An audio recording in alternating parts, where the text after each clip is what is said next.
Hello, welcome in. Grand Rising. We're going to try that again. uh, hello, I am happy. How are you? So this is the topic for today. Yahweh of the Old Testament being the God of this world versus the true Father that Jesus revealed. If anybody has any questions or comments, feel free to join.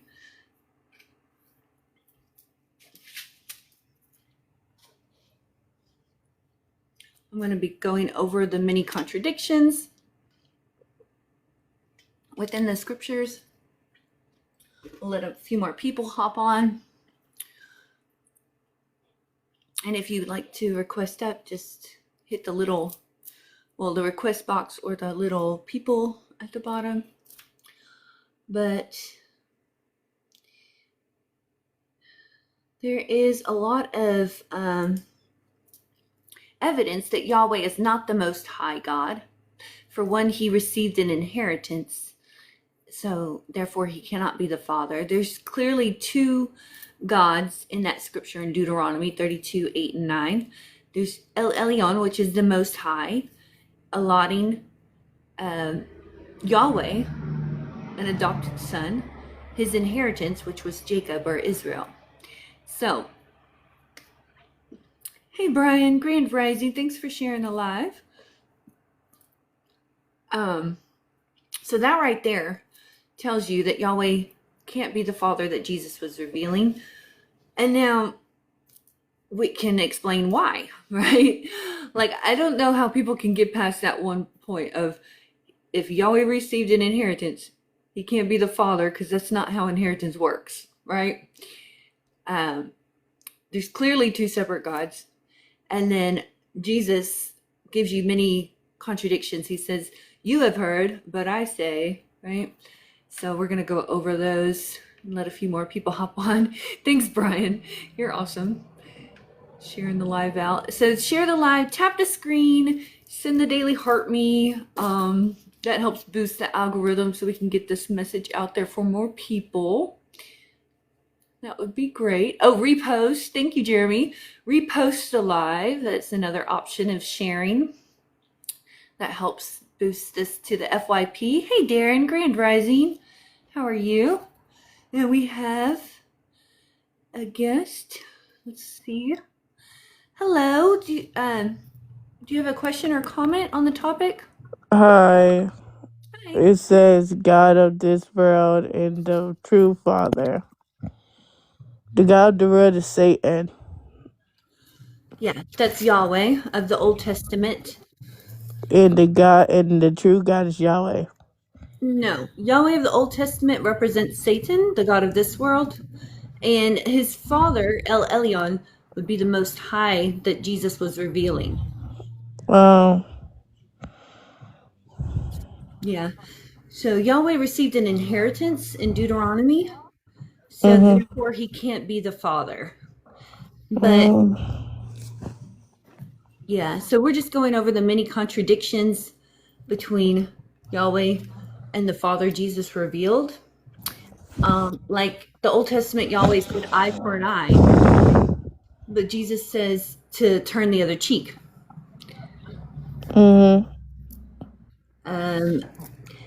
Yahweh says, I will bless those who bless you and curse those who curse you. And Jesus says to bless those who curse you. Right?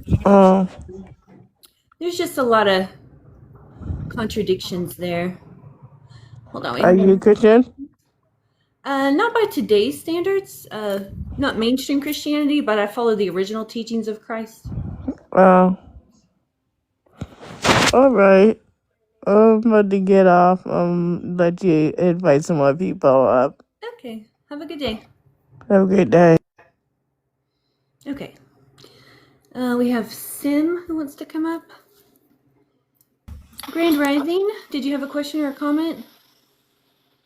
No, I just thought the God of this world was interesting. I've been looking into that earlier. And I guess you have your belief that the God of this world is Yahweh.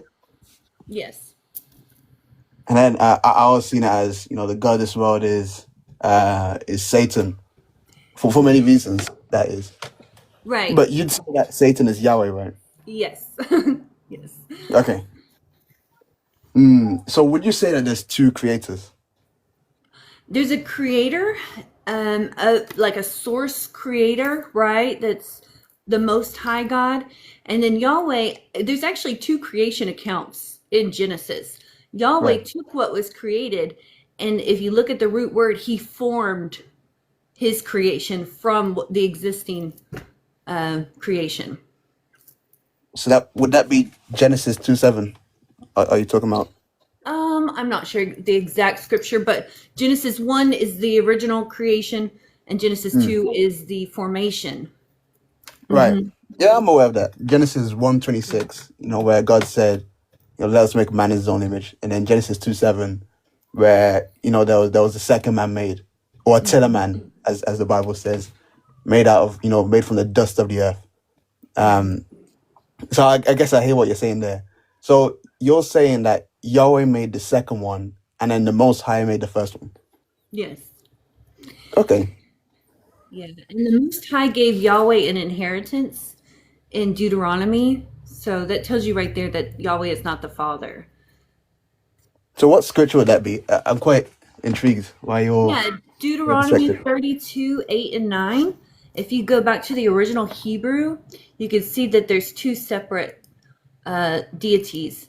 One is El Elyon, who was giving the inheritance, and he allotted Yahweh, Jacob, or Israel. Okay. I've written that down. I haven't studied it. It's the first time I've heard of it. So I'll go look at that later, definitely. But would you say then that the Most High created Yahweh then? Um, Or was it like there were always them two people there from like eternity? so he was originally a tribal deity, like a lesser god. I guess, I mean, in a sense, yes, the source creator created everything, right?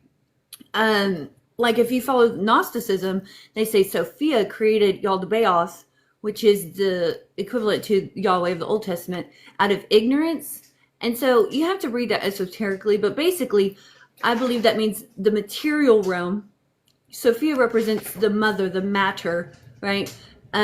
Created basically this image of God in the flesh. Instead of being created in God's image, the Israelites created God in their image. So God never delighted in sacrifice. I desire mercy and not sacrifice. But that was what they desired. They wanted virgins and gold and sacrifice. So they projected that onto their God.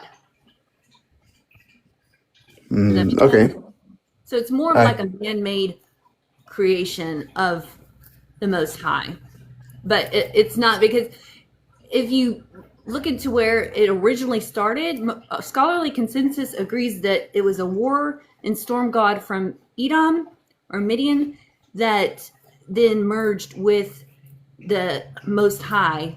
It was adopted into the Canaanite pantheon and then merged with the Most High. So, yeah. so I guess what would you say about Cain and Abel's sacrifice then? Since they were like long before Israel, but they were, I believe, the first people in the Bible to do a sacrifice, aside from God Himself when he killed the lamb, Yeah, and then he clothed. that was to Yahweh, because basically, even in the Garden of Eden story, you see how Yahweh told them that they would die if they ate of the fruit. But then the serpent said, you won't die, you'll have knowledge, right? And that's what happened. So the Lord God in that scenario was the deceiver from the beginning. So that's all to Yahweh, the God of this world. I see. So I guess your perspective is that there was Satan, who we know that he posed as the serpent, and you'd say that Yahweh was also kind of like on Satan's side. Well, if you read the Secret Book of John, it's a Gnostic scripture as well. Jesus actually says that he caused them to eat of the fruit. So in my view, the serpent is the good guy. It I see. represents, yeah, it actually represents your Kundalini, which is your life force energy, and the fruit is the sacred seed that's born in the solar plexus. So this goes deeper than just, it's not about two people in a garden with a talking snake, right? It's all Right. allegory, you know? So I don't take these stories literally. These are all allegory to have a deeper understanding of ourselves and the world around us. And hold on one sec, my dog is scratching at the door. I need to let her in. Oh,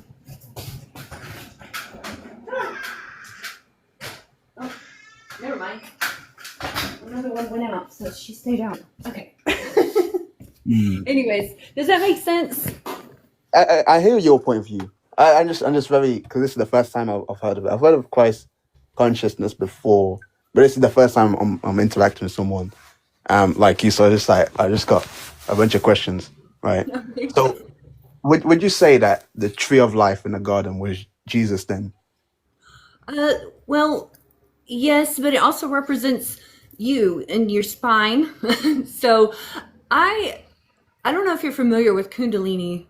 It's your No, life. no, not really. Okay. It's But the you did life. mention it earlier. Yeah, it's the life force energy that's coiled at the base of your spine in a serpent like manner.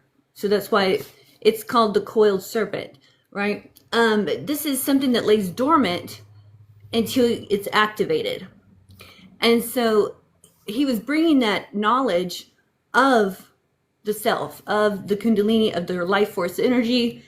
And then once they ate of the fruit, that was lifting that energy up, partaking of the seed of enlightenment. That's, like I said, there's this whole process that goes on within your body, where there's an oil produced in the brain, a seed that's born in your solar plexus.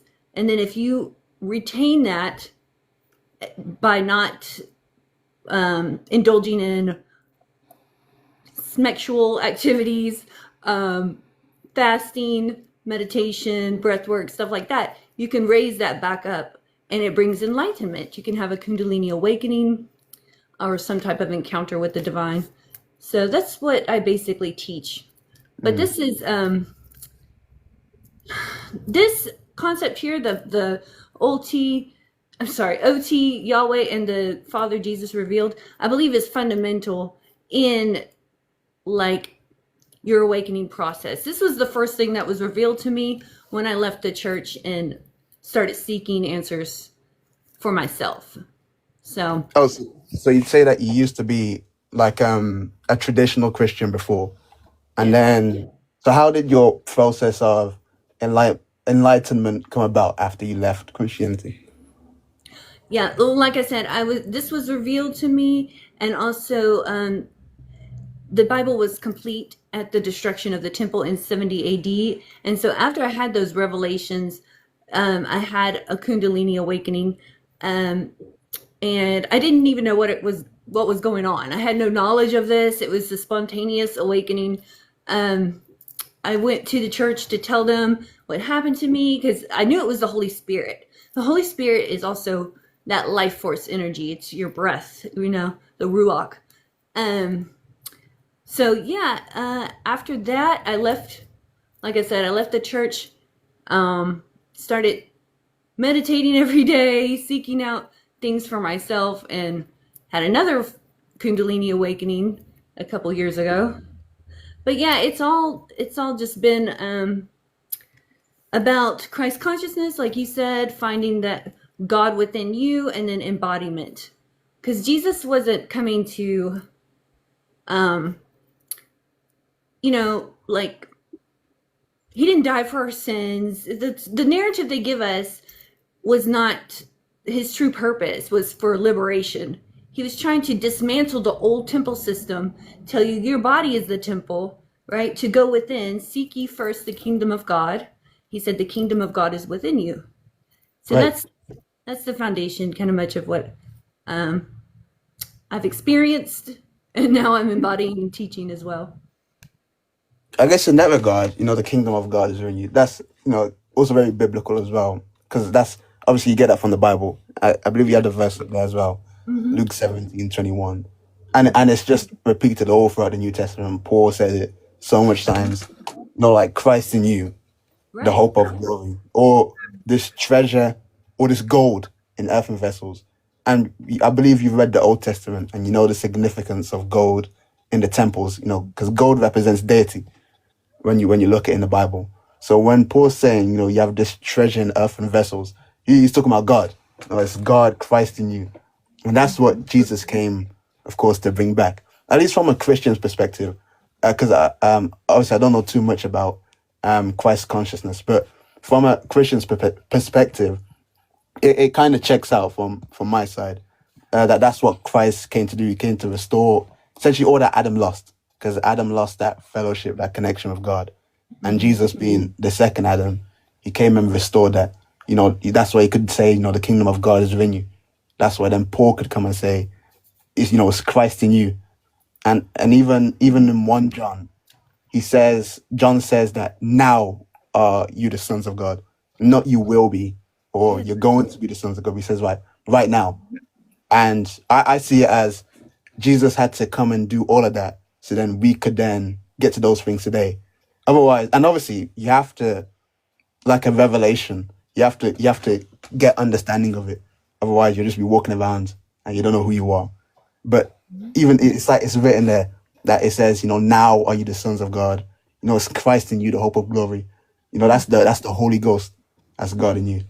So that's how I see it from a Christian The perspective. Christ in you, in ancient Greek, Christ or Christos meant anointed or smeared with oil. So Right. First John 2:27 says, as for you, the anointing, so the Christos, which you received from him abides in you. So there's an actual fluid, like I said, that comes from the brain, the milk and honey. The land flowing with milk and honey is the pituitary and the pineal glands that secrete this oil. And so Christ in you, the hope of glory, is that Christos oil as well. It's Christ consciousness as well, putting on the mind of Christ, the renewing of the mind, all those things. But that comes with this process. Yeah, I like what you said about Christ as well. I think that's an important distinction you made, that in the Greek it means, anointed one. Because many people think, Jesus Christ, Christ was his surname. But Yeah. the Bible doesn't teach that at all. That's why, in Matthew 16, Peter said, thou art Jesus the Christ, or Jesus the anointed one. Right? It wasn't merely a surname. And even Jesus comes and he says that there will be, you have that same spirit that he had, or the same anointing that he had. And even in Romans, Paul talks about it. If that same spirit or the same Christ that rose Jesus from the dead, same anointed one dwells in you, it shall quicken your mortal bodies as well. And there's just so much Jesus said about that as well. It's an amazing thing, Christ. It's good that you caught that distinction as well. That Christ means, at least from a Christian perspective, I see it as Christ means the anointed one. Right. But I like what you said.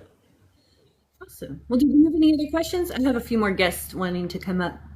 No, I don't have any more questions. It was nice talking to you. You too. Have a good day. You too. Okay, let's see who's next. And sorry I can't keep up with the comments while I'm not sure who was first. Oh my, we have another one. Okay, let's see. Thank you, Marley. Thank you, Vince. How are y'all guys? Hey, Hey, Grand what's up? Rising. What's Grand up? Rising. Yeah. So, by the way, I love your work. I send it to my friends and stuff like that all the time. Appreciate you. I love the way that you connected everything together. My question is, like, I've been kind of trying to like raise the cerebral spinal fluid or the sacred secretion, and I'm an Aquarius. So this weekend the moon is gonna be in Aquarius, but I think I looked at one of your posts and it was talking about the Vedic calendar, but I didn't see one for this month, so I don't know if it's different. Like, if it's different, like what should I do? I did post one for this month. So if you go to my profile, it's like a purple cover that says April across the front. Let me see. For Aquarius, let me pull it up. You're going to be April 12th at 5:13 p.m. through April 14th at 11:06 p.m. Got it. Okay. So April 12th at 5:13 a.m. No, It's on your PM. page? It's on PM. my page. Yeah. Okay. Yeah. I wrote that. And then um I was also wondering, is like breath work necessary or like meditation, or is it something that helps during this? Or is it naturally happening with the fasting? Sorry. What was the last part? Or is it what? Or is it something that will naturally happen through fasting? So breath work and meditation are definitely going to help. Um, Fasting is important as well, and retaining your seed, so abstinence. But then breath work with visualization, is very.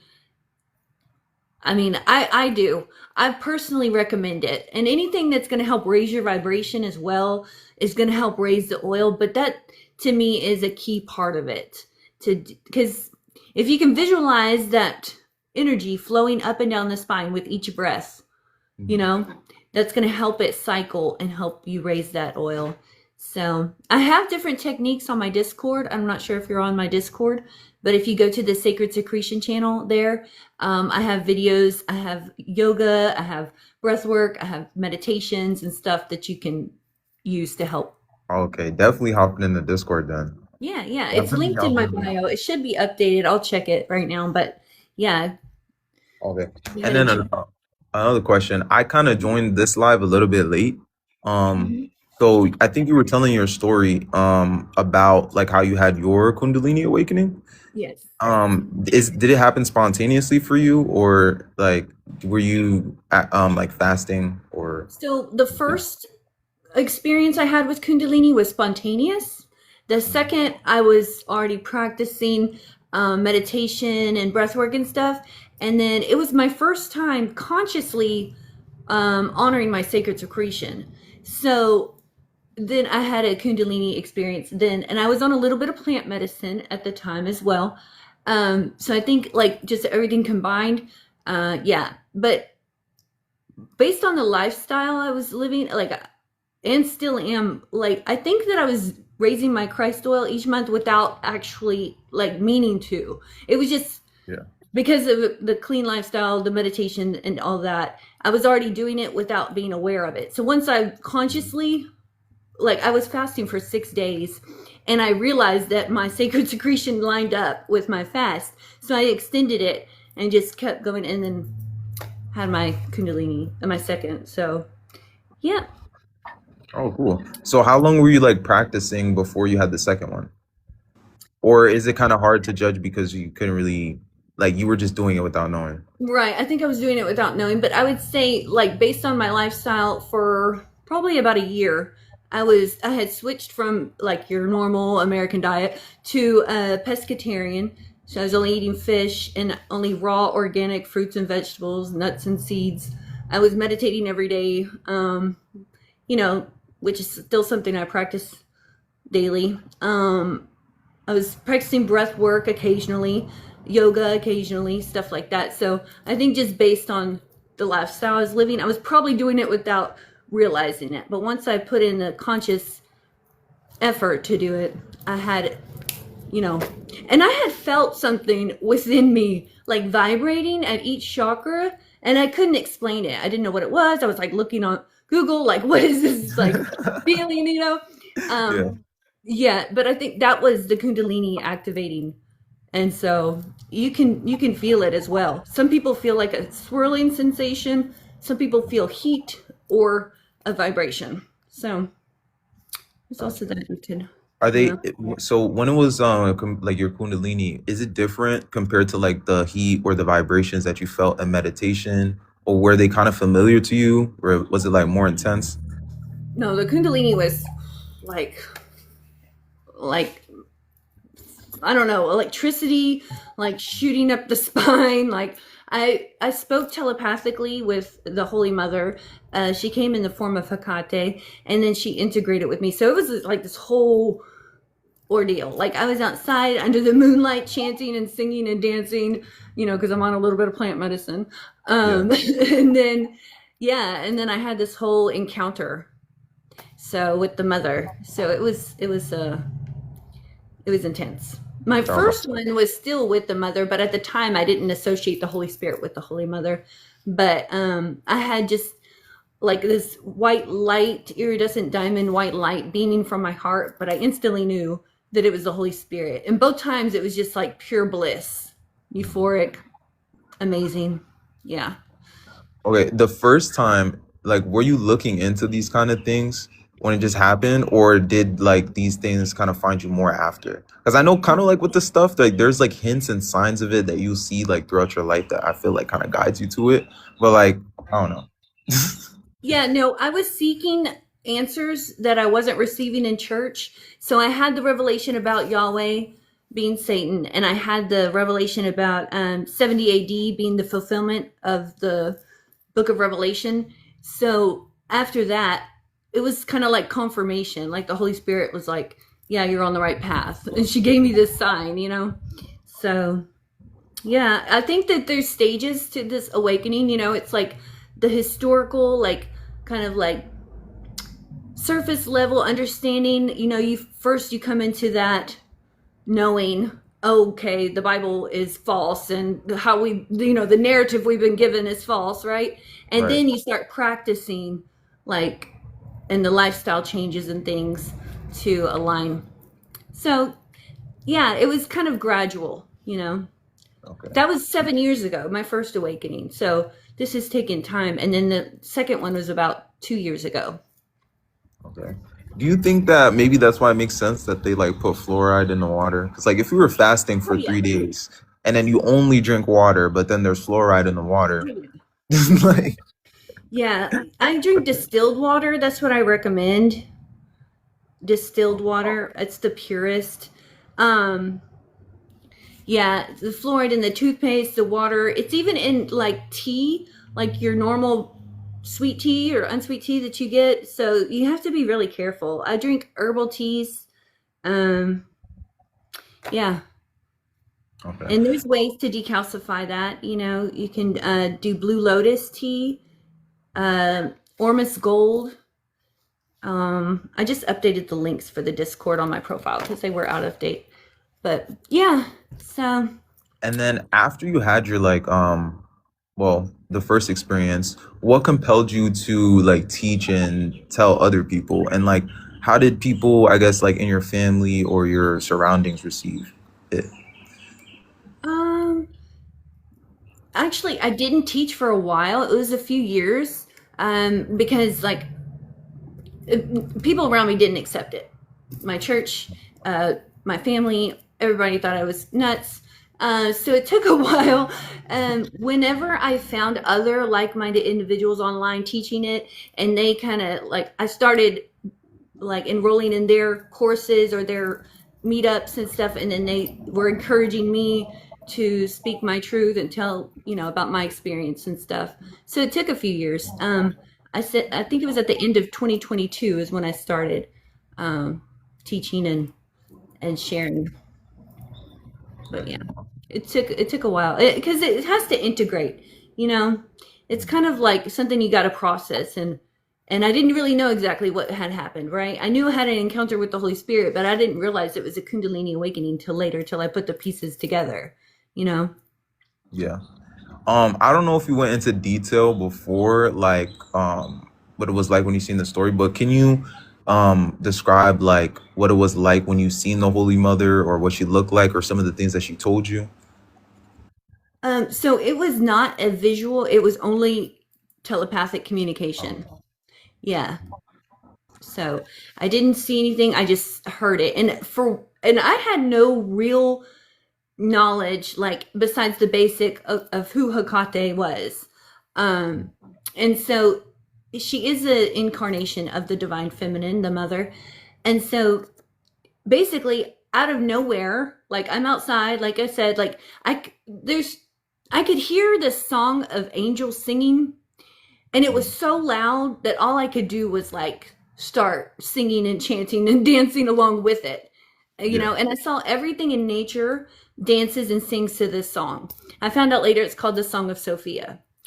So I that's was what gonna say started, that. yeah, so that's what started me like kind of like just outside, whatever, doing this under the moonlight.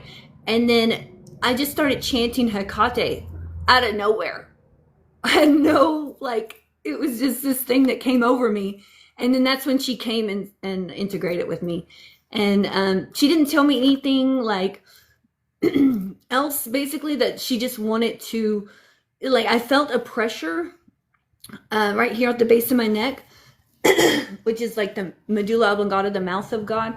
And I was like, what's going on? And she said, I want to integrate with you. And I was like, okay. So, like, I can just keep you in my back pocket and call on you when I need you. Like, that's literally what I was thinking. And she was like, yeah. And I said, okay.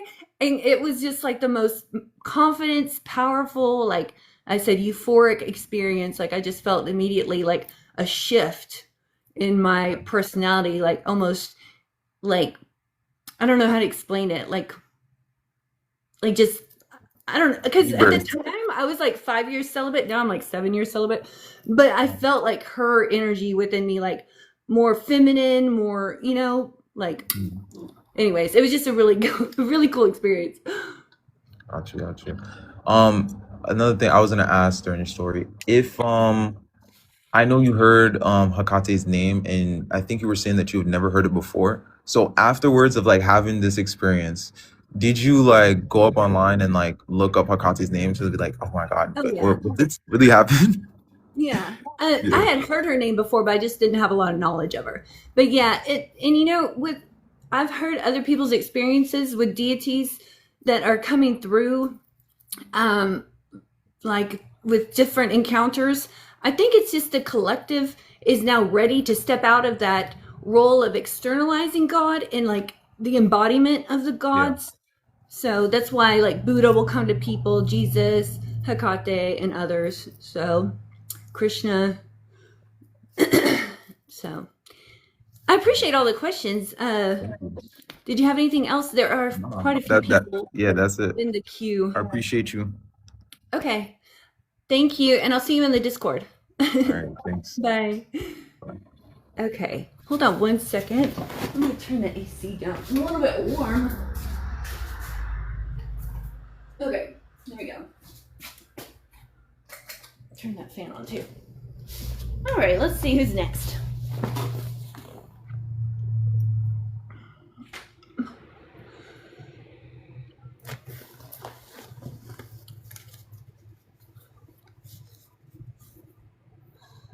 All right.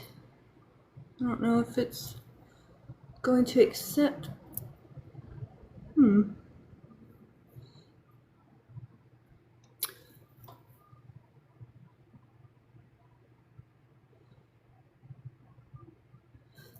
Okay.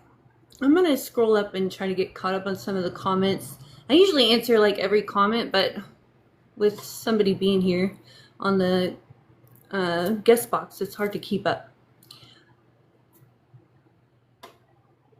Vince said we had almost the same exact experience leading up to awakening. That's wild. Oh, I love that. You know, a lot of people have had that same experience of a light beaming out of their heart. I've seen videos on it and actually had several people in my chats on my lives tell me that they had that same experience where they just like felt this overwhelming sense of peace, love, joy, bliss, and there was a white rainbow diamond iridescent light beaming from their heart. And I think it was just the Holy Spirit letting me know that she was with me and that I was on the right track. Like I said, I didn't even know about Kriya Yoga when I went through mine. Yeah, I didn't know. Well, for the first one, I had no clue what any of that was. The second one, I was already kind of practicing. But only for like a year. Yeah. I naturally was doing it. Yeah. Same. Light bulbs will go off in your head along the way. Yes. Thank y'all so much for all the taps. Good job, guys. And all the reposts I see. Thank y'all. Thank y'all. Great questions. Yeah.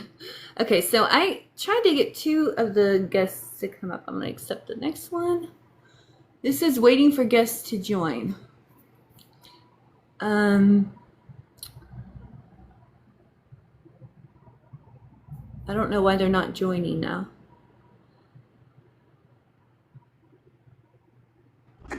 There we go. Hello, is it cut? Grand Yeah, Rising? yeah. What was your question or comment? You're a Christian, right? I follow the original teachings of Christ. So not What the does that Eastern. constitute? More Christ consciousness, the embodiment of the Christ within you. Okay. Well, that leads me to ask you, what do you think about the church? Do you think it's an invisible church or is it actual real church? Oh, the church mentioned in the scriptures is definitely the body of Christ. It's the believers. Right. With that being said, do you would you say the Eastern Orthodox or Catholic Church is the true church? No, Why I not? don't think any of them have it right. How- Because how- God does not dwell in temples made by human hands. The body is the temple, and they don't go within. Neither let anybody else go in. Just as Jesus told the religious leaders back in the day, it's the same thing happening. What Right temples now. are you talking about? We don't have any temples. Your body. Yeah, but I'm referring to my church. What you said my church has temples that are made by men? Yeah, church buildings. Yeah, we don't believe church is a building. We just like you said, the body of Christ, right? Okay, but you go to church in a building, right? Yeah. God doesn't dwell there Why not? because that's what the scriptures say. Oh, can I show you that God does dwell in icons? Sure. So did God dwell in the Ark of the Covenant, for example? That was not. If you're talking about the OT Yahweh, that's not the Father that Jesus revealed. So that's the whole prompt up here. The God of the Old Testament is the God of this world, and Jesus was revealing the true Father. So no, God does not dwell in temples made by human hands. God does not dwell in the Ark of the Covenant. God does not dwell in the Holy of Holies. So would you say that Joshua was idolizing the Ark of the Covenant when he bowed down to it? Yeah, for sure. Really? Then how come God didn't condemn him for that? Because that wasn't the true Father. Oh, so That everything in the was Old Testament is false, is what you're saying? most of it. Because Really? Yahweh was not the Father. He received an inheritance in Deuteronomy, so therefore he can't be the Father. So they were worshiping a tribal war and storm deity from Edom and Midian, who was adopted into the Canaanite pantheon. So wait, so whenever Jesus refers to that Moses was speaking about him, what does that mean to you? Yeah, he did speak of Christ, but I mean, what is that? I don't understand the point. He Well, also called Moses the accuser of the brethren. He came yeah, directly against the old temple system, the Mosaic law, all of that, and dismantled it. yeah, I'm just trying to understand your position. So you think the Old Testament is a forgery? Like it's not. I'm just trying to understand your position of the Old Testament. No, that was their idea of God. That was that what they, instead of being created in God's image, which was pure love, pure light, pure awareness, they created God in their image. Jesus says his Father does not delight in sacrifice, but mercy, right? And even Yeah, God but himself said, I desire mercy, not sacrifice. That was their desires. They wanted virgins and gold and sacrifice, so they projected that onto their God. so with that being said, do you think Moses was a true prophet of God? I think he served his purpose. So like in Numbers 28, right? I think it gives you the whole spiel on sacrificial law in Numbers 28. Do you think that was like they didn't have continuity at that time? No, because God never required that. Sorry? The true Father does not require that, any of that. But in that time he did, right? No, that was not the Father. So who made up the Sabbath then? Didn't God make up the Sabbath? He gave the Sabbath to man, right? The Ten Commandments did not come from God, from the true Most High. Oh, so okay, so the Torah, which is the first 5 books of the Bible, you think that didn't come from God? That came from Moses? Correct. So Moses just knew the Adam and Eve story, the Noah's Ark story. He just knew all that. That's all allegory. Oh, everything in the Torah is allegory? Allegoric, sorry. Well, there's not a talking snake in a garden with two people. No, that was allegory. Oh, okay. What is your normative authority that your interpretation of the Old Testament is correct? Paul tells you that these stories are allegory. I think he referenced only one story, which was Abraham, when he said that was Well, an he also allegory. says that the Jews believe in fables. Yeah, there's definitely rabbinic oral tradition that could be fables for sure. But what you're citing out of Paul, he was referring to a specific story with Abraham. He was not talking about the whole Jewish entire folklore. scripture. It's Jewish folklore, and the Adam and Eve story is also from. I So, think it's the so Exodus is a folklore, do you? There's no evidence that Exodus ever happened, There's according wait, to what? archaeology. There's plenty of evidence for the historicity of Egypt. What? Not that a people group left and all that and was in the desert. None of that has been proven historically or archaeologically. Really? Okay. Well, that's interesting. Yeah, I just want to come up to understand what you were talking about. That's interesting. Okay, I'll drop down.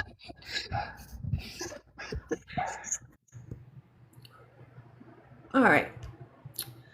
Who's next? We have quite a few. I don't know who was up first. Sorry.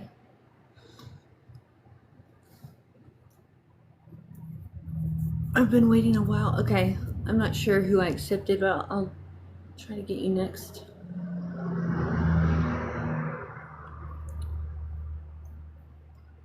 I don't know. Maybe they're not going to join.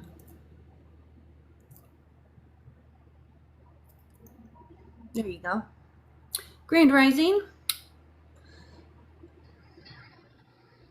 Hey. Hi. Hi. I just wanted to ask you about the so like the seed and the solar plexus. Like when you talk about seed, are you suggesting that we're not implying the pineal gland at all, or? So the pineal and the pituitary secrete melatonin and oxytocin. That's the anointing oil, the Christos. It travels down the spine. When it reaches the solar plexus, there's a seed produced. And that seed travels down with the oil to the sacral chakra. And that's the tomb, right? Or the womb. And it rests for 3 days. And then when you raise that back up to the pineal is when you have like that encounter or enlightenment. Oh, I can't hear. I couldn't hear. Everything that you were talking about, can you still hear me? Yeah, I can hear you now. Sorry. The what you were in discussion of and like showcasing that there is stigmas behind certain content that is arbitrary to the proof that these Christians and Western religions still want to support as evidence pertaining to the hierarchies, and the way in which you clear it up is like 100%. And so like I think that's like truly the epitome of what we really need to accomplish. And so like those that have heard her today, like once again, just be truly resonant of that information, because then that introduces the true pantheons, as what you're explaining too, that really come up and out, that also work beside God. You know, like a lot of people, you know, they are at this point where they don't want to idolize anything other than a singular point. And so just like ultimately the way in which you presented that to be able to focalize that, you know, they were projecting all these other sense of idols and all these other things onto people was just, it just was so eye-opening to and refreshing. And like, you know, to be able to have that, you know, where somebody like us or me going out and trying to learn these things, to hear it, you know, in such a confident way, you know, you're doing God's work. So I appreciate it. Oh, well, thank you. I appreciate that. Yeah, Did you have that's any other that's it. That's questions? all I gotta say. So if anybody else doesn't want to talk, you know. Awesome. Thank you. I appreciate your Yeah. God bless you, and thank you. you as well. Thank you.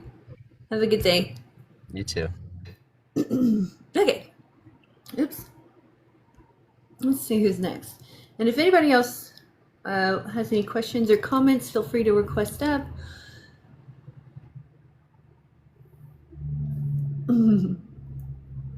I'll try to get caught up on some comments after these few guests. Grand Rising, Father, did you have any questions or comments? Yeah, hi, can you hear me okay? Yes, I can.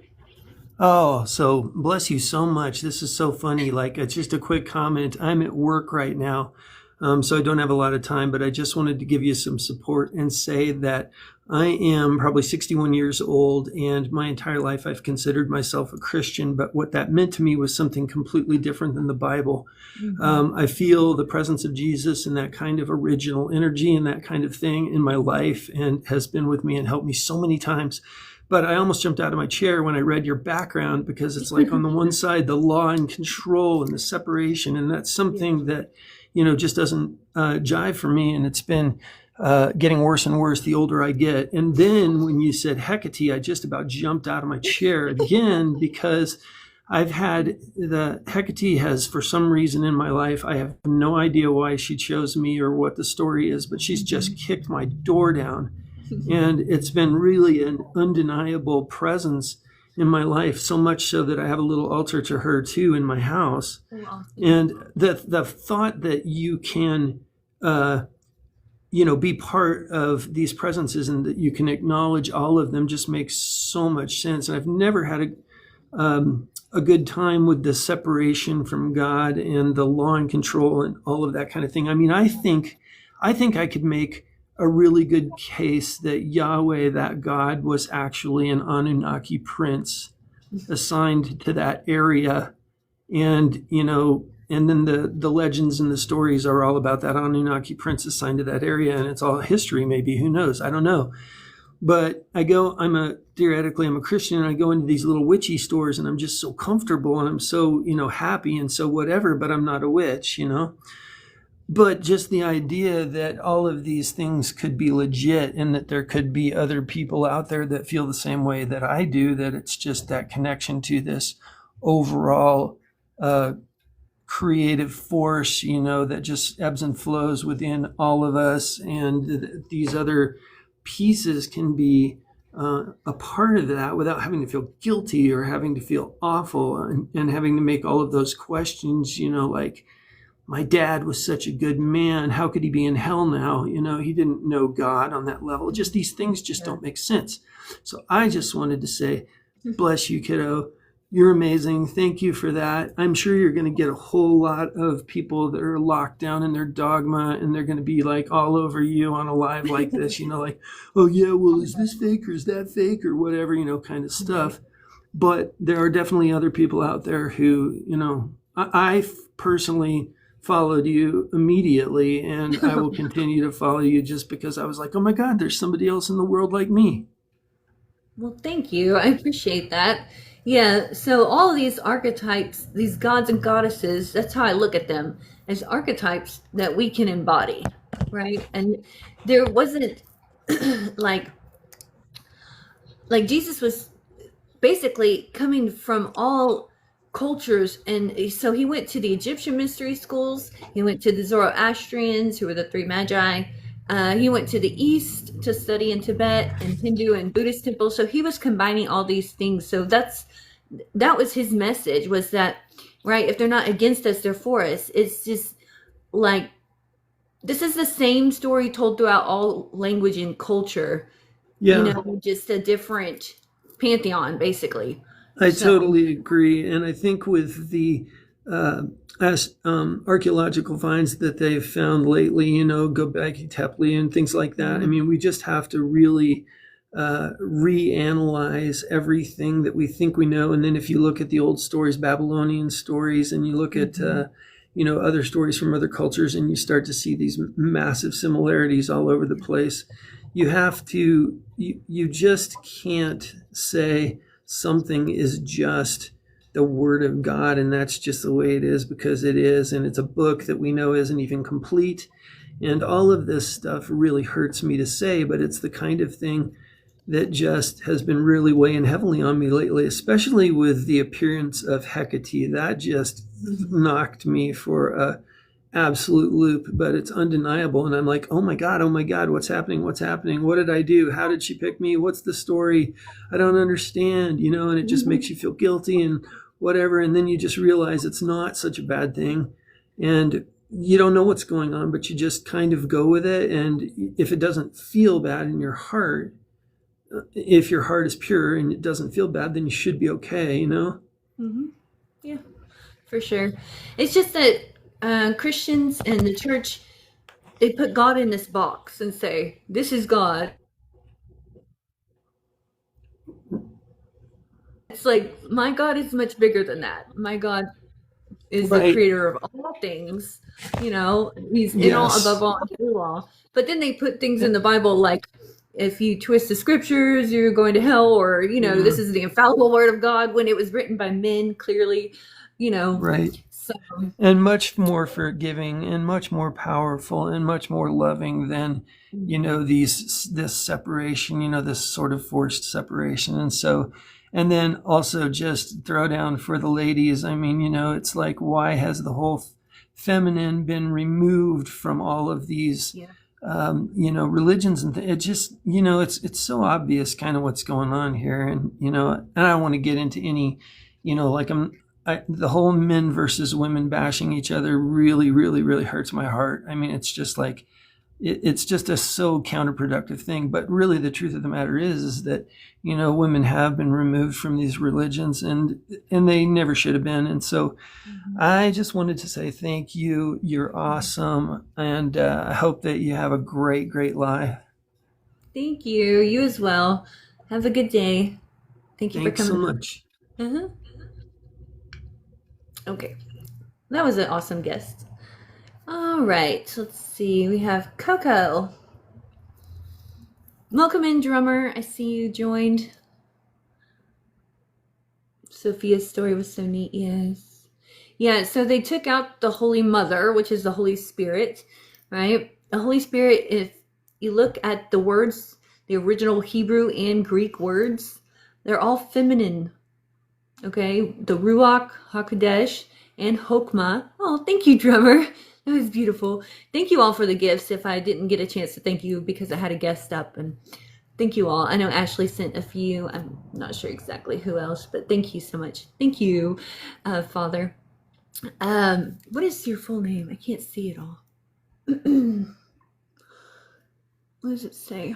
Father of Roses. Oh, beautiful. The divine feminine. So what was I saying? Oh, yes. And then in the Greek, it's Sophia, right? Wisdom in the original Greek is Sophia.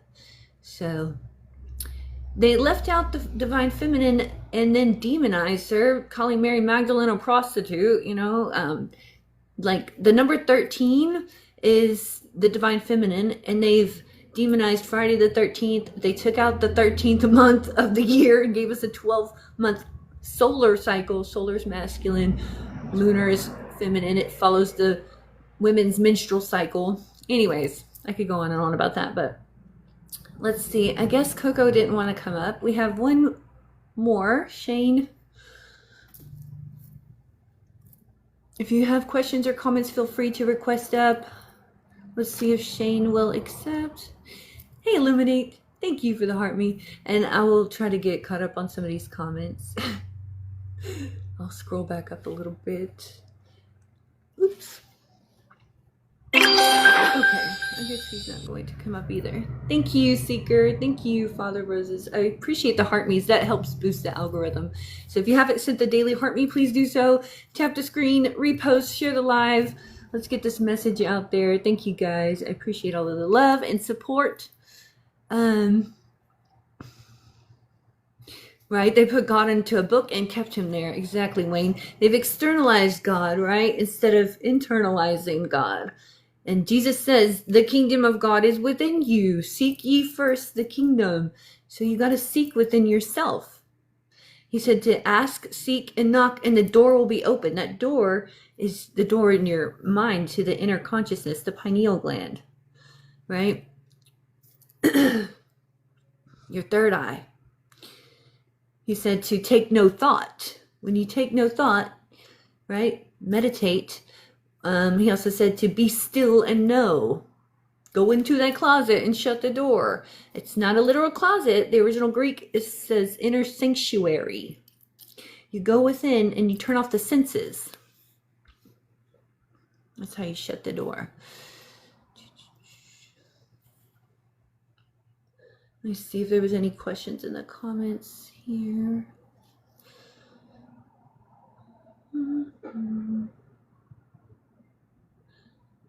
Jeffrey said, I studied the Bible for years and became frustrated and left. Today I follow Yeshua, not Paul. There you go. Yeah, and Paul, some of his scripture, or some of his letters, I should say, it's not really even scripture. Some of his letters I resonate, and some of them I don't. And I think there's a reason for that. Thank you so much.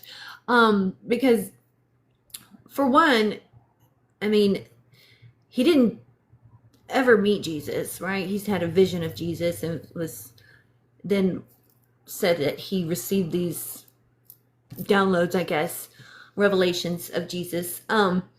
But there's, to me, they forged Paul's name in a lot of the letters, and to make it seem like he was more dogmatic than he actually was. I think he was a revered Gnostic. If you look into the history of Paul, and a good book for this is The Lost Goddess by Timothy Freak and Peter Gandy. But in order to bring in those more Gnostic thinkers, they used Paul to kind of, lure him in, and forged a lot of his writings, and then made it seem like he was more, like women shouldn't preach and all those things that, don't align with. And I think that he was also on an evolution journey himself, going through that God realization himself. So you can see a progress in his writings.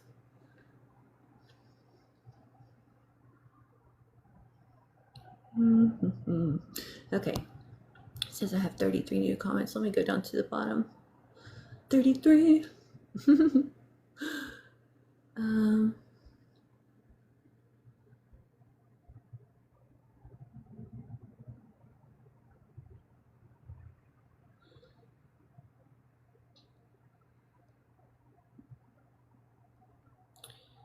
Did anybody else want to come up and just chat?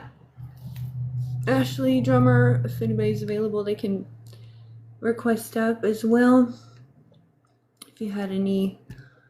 Oh, Seeker. Hey, Seeker. There's Ashley. Grand Rising. How are you? I'm good. How are you doing, sister? I'm doing well. Just, hanging out, doing the same old, trying to get some, people to understand. I think this is foundational in the awakening process. You kind of have to go through the realization of maybe the God that they gave us was not the true Father, right? And then the embodiment process happens later, but this is like the first step, and I see a lot of people waking up to this truth. So I decided to go back to it because I shared this in content years ago when I first discovered, well, not when I first discovered it, but when I first started making content. Yeah, one of the things for me was the deconstruction from Christianity into where I am now. It was so hard for me because I was so deep into Christianity. When I say deep, I mean I was deep. I was even at one point a practice youth minister. So I was deep into it, and it was so weird because my entire life I had always had a knowing there, but I because of my family and because of, how deep I was into it and all of my friends, for me it was like everybody would be like, for instance, I'm going to give you an example. When I was younger, right? I would have visions prior things happening. And when I say prior things happening, I mean real bad things happening, where I would have these visions and I would tell my grandmother, like, for instance, before my mom was in a car accident, like 15 minutes before she was in a car accident, I had a vision. And I saw the whole thing as I was sitting, like, in the passenger seat. I was inside of her friend, right? And I remember looking over, but the friend's face didn't move, but my face moved. And I saw my mom. At this time, she was really, like, she was like on this medication to help with her stomach issues, and she was not supposed to be drinking, but she didn't know much about it, and she didn't read the instructions, and she had a drink before she drove. And of course, you know, her thinking, I can have one drink and I'll be fine, she didn't understand that it was going to counteract with the medication. And she drove. And now I went, and I remember waking up, and I was sitting inside of her friend, and I remember looking over, and I remember seeing my mom's head, like, bobbing, like she was falling asleep. And I remember like my hands rushed out of her friend, and I put my hands on her, and I was trying to wake her up, and she wouldn't wake up. And then she like passed out and turned the wheel, because, you know, it's a reaction, you know, when that happened. And when she did, she went into the other lane, and she swerved, and another car was, you know, going like 55 and hit into her vehicle. And I remember after that car hit in her vehicle, 7 more cars hit in her vehicle. Her car tumbled. It was a really bad accident. And I remember seeing her car tumble, and it was upside down, and I remember hanging upside down in the body that I was in. It was her friend, Lauren. And out of nowhere, I come back to, and I'm just screaming for my grandma, grandma, grandma, grandma, mom's hurt, mom's hurt. And I remember yelling that. My grandma comes in the room, and my grandma's sitting down. She's like, no, your mom's fine. I was on the phone with her like 20 minutes ago. She was perfectly fine. Everything's okay. And about, I want to say, after that vision, it was like 15 minutes later, maybe 20 minutes later, and the hospital is calling my grandma and saying, you need to come to the hospital now. Your daughter is in emergency surgery, and we don't know if she's going to make it. And I remember my grandma looking at me, and she was like, did the hospital call before this vision? And I was like, what are you talking about? And she's like, well, your mom is in the hospital. And I said, she was in a car accident. I saw it. And my grandma, I remember later on that day, sat down with me, and she told me, she said, sweetheart, she's like, you shouldn't be having these visions. This is evil. Yeah. So that was the first situation. Okay. Now there's other situations after that where my grandma and my family would say, oh, this is evil. And so distilled in that, right? And also at that age, I was also seeing things other people couldn't see. Oh, that's evil. You shouldn't be seeing things. You know what I mean? So it was all these distilled. I had gifts where I could hear things, see things, you know, and eventually I shut it off completely. I shut all my gifts off because my family and everybody was saying, oh, that's evil. And because of where I was at this point to where I was like, I want to be the perfect Christian. I love Yeshua. I love Jesus. I want to like be perfect. You know what I mean? I don't want to do these evil things. I was a child. A child doesn't, you know what I mean? That's not, and I couldn't control it. You know what I mean? Yeah. So when you're told these things and then you're raised in that Christian faith, and eventually you just shut it off. You shut all your gifts off. And I remember coming into my awakening, and I had a beautiful awakening. It's a long story, so we'll save it for another time. But I remember coming into my awakening, and then I started getting like uploads, and I started doing research on these uploads that I was getting, and I was like, oh my gosh, this is like other people are experiencing this. I was like, I'm not the only one who's experiencing this. And so I started doing more research, more on all other religions, like Gnosticism, Hinduism, Buddhism, Taoism, even like everything I could do research on, I was researching, and I was seeing the things, that was in the Bible as well, through, like, for instance, Hinduism, where Drummer was sharing, those scriptures from Hinduism and into Christianity. I was like, oh my gosh. I was like, and the timing, right? The BC and the AD. I was like, oh my gosh, is the Christian Bible copying these things? And so that was a question that I had. But then I was learning, even, like, one of my favorite things to study is Gnosticism. I love learning about it. I don't follow it, but I love learning about it. And I learned about Sophia, and I learned about all these different things, the demiurge and all that. And I started looking more into the Old Testament, right? And I was like, oh my gosh. I was like, you know what? I remember questioning the Old Testament even when I was a Christian, like, why would God do this? I remember asking, why would he do this? I don't understand. I remember questioning that.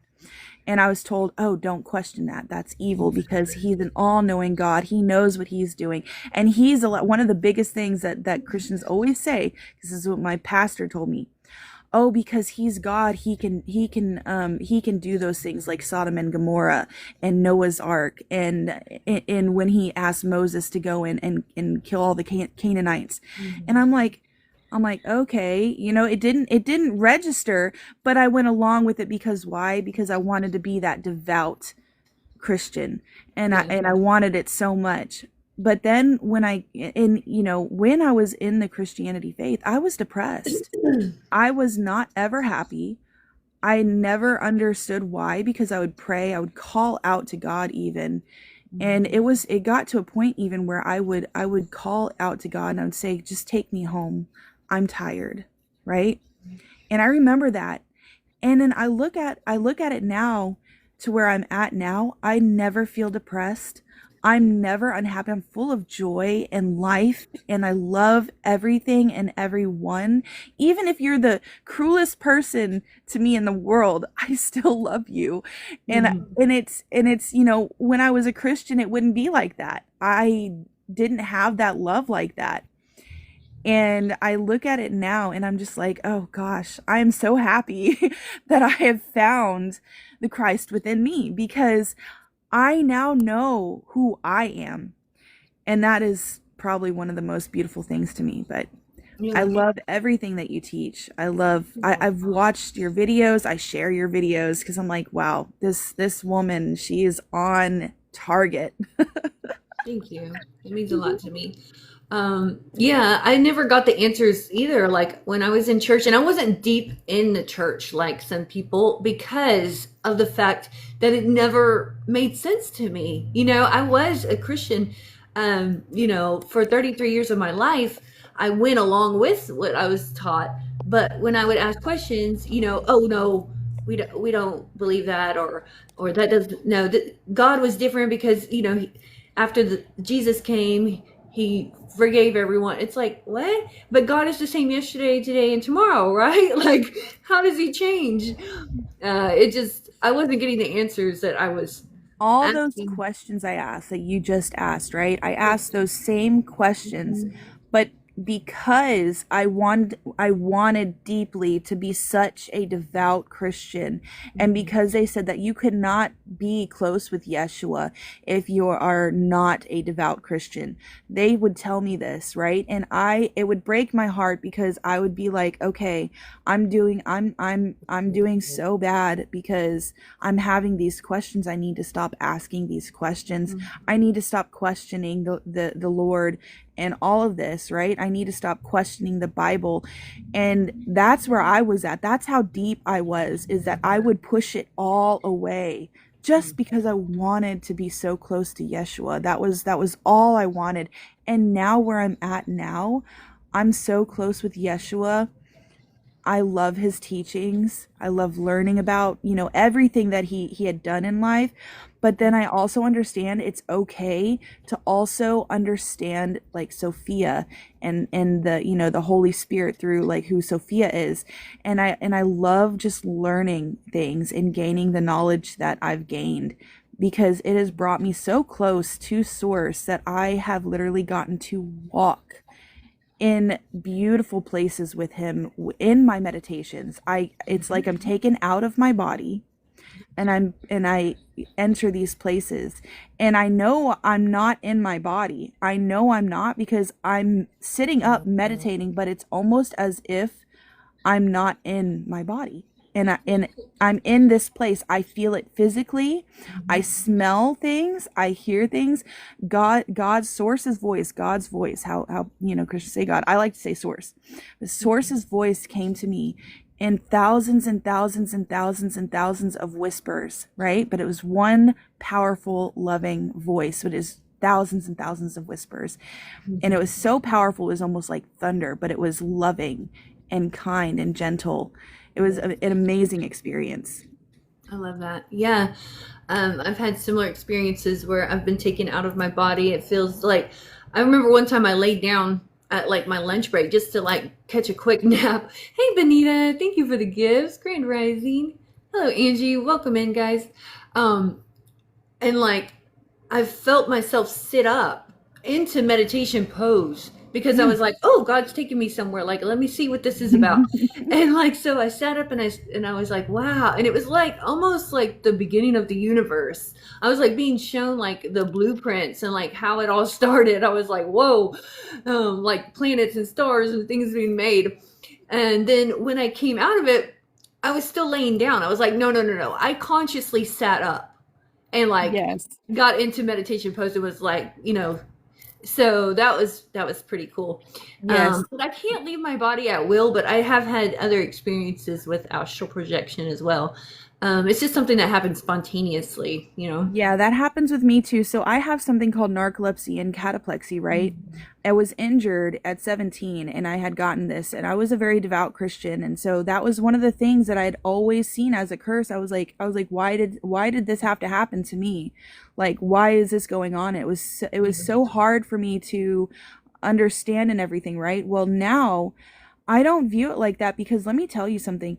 When I'm going through my meditations, right, at times I do pass out during them, but when I do pass out like completely, I go into these places. Even though I know I'm not completely asleep, I can sort of feel my body, but out of nowhere it's like I'm in this place and I can feel everything there too as well. And that's what I see it as a gift now, because I'm telling you, like, since I had gotten it, I've became like more like seeing things. Even though I tried to like push it away, I would start seeing things more, and I would keep telling myself, I can't do that. That's not right. Blah, blah, blah. You know what I mean? But now it's like, I embrace it, because I'm like, I understand that I think that this happened to me for a purpose, because I feel that during these narcoleptic moments that I have, which I have learned how to control them in a lot of senses. I learned that I have to get more sleep than a normal person does.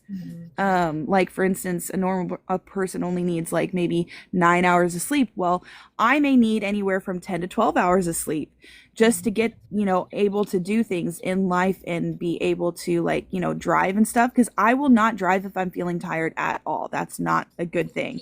So if I'm feeling tired that day at all, like my thing is, I wake up at 1 o'clock normally. And once I wake up, I'm like, okay, you know what? I'm feeling good. I can drive. Now, if I feel like I'm tired, okay, let's sleep another hour until 2, and let's, go from there. And so I do that until 3. Now by 3, if I'm still feeling tired, I know, you know what? My body is too tired today. I'm going to rest. So that's how I, do that. Lately I've just not been, so I work Uber, right? And I also have multiple side businesses that I can do from home as well. So working Uber, I know prior, I have to be well rested in order to drive that job. And normally when I work Uber, I do like anywhere from 4, maybe 6 hours if I can reach that point. But once I hit 4 hours, if I'm feeling tired, I head straight home because I know. But so I've sort of learned how to work around this said disability that I have. But at the same time, lately, because I've been getting on the lives, I'm just working with my home businesses because I'm like so intrigued in not only learning but sharing my experiences as well. And I love that you and Drummer and Seeker and oh, I'm horrible with her name. The blonde, the really pretty blonde lady, Marley. Marley, yes.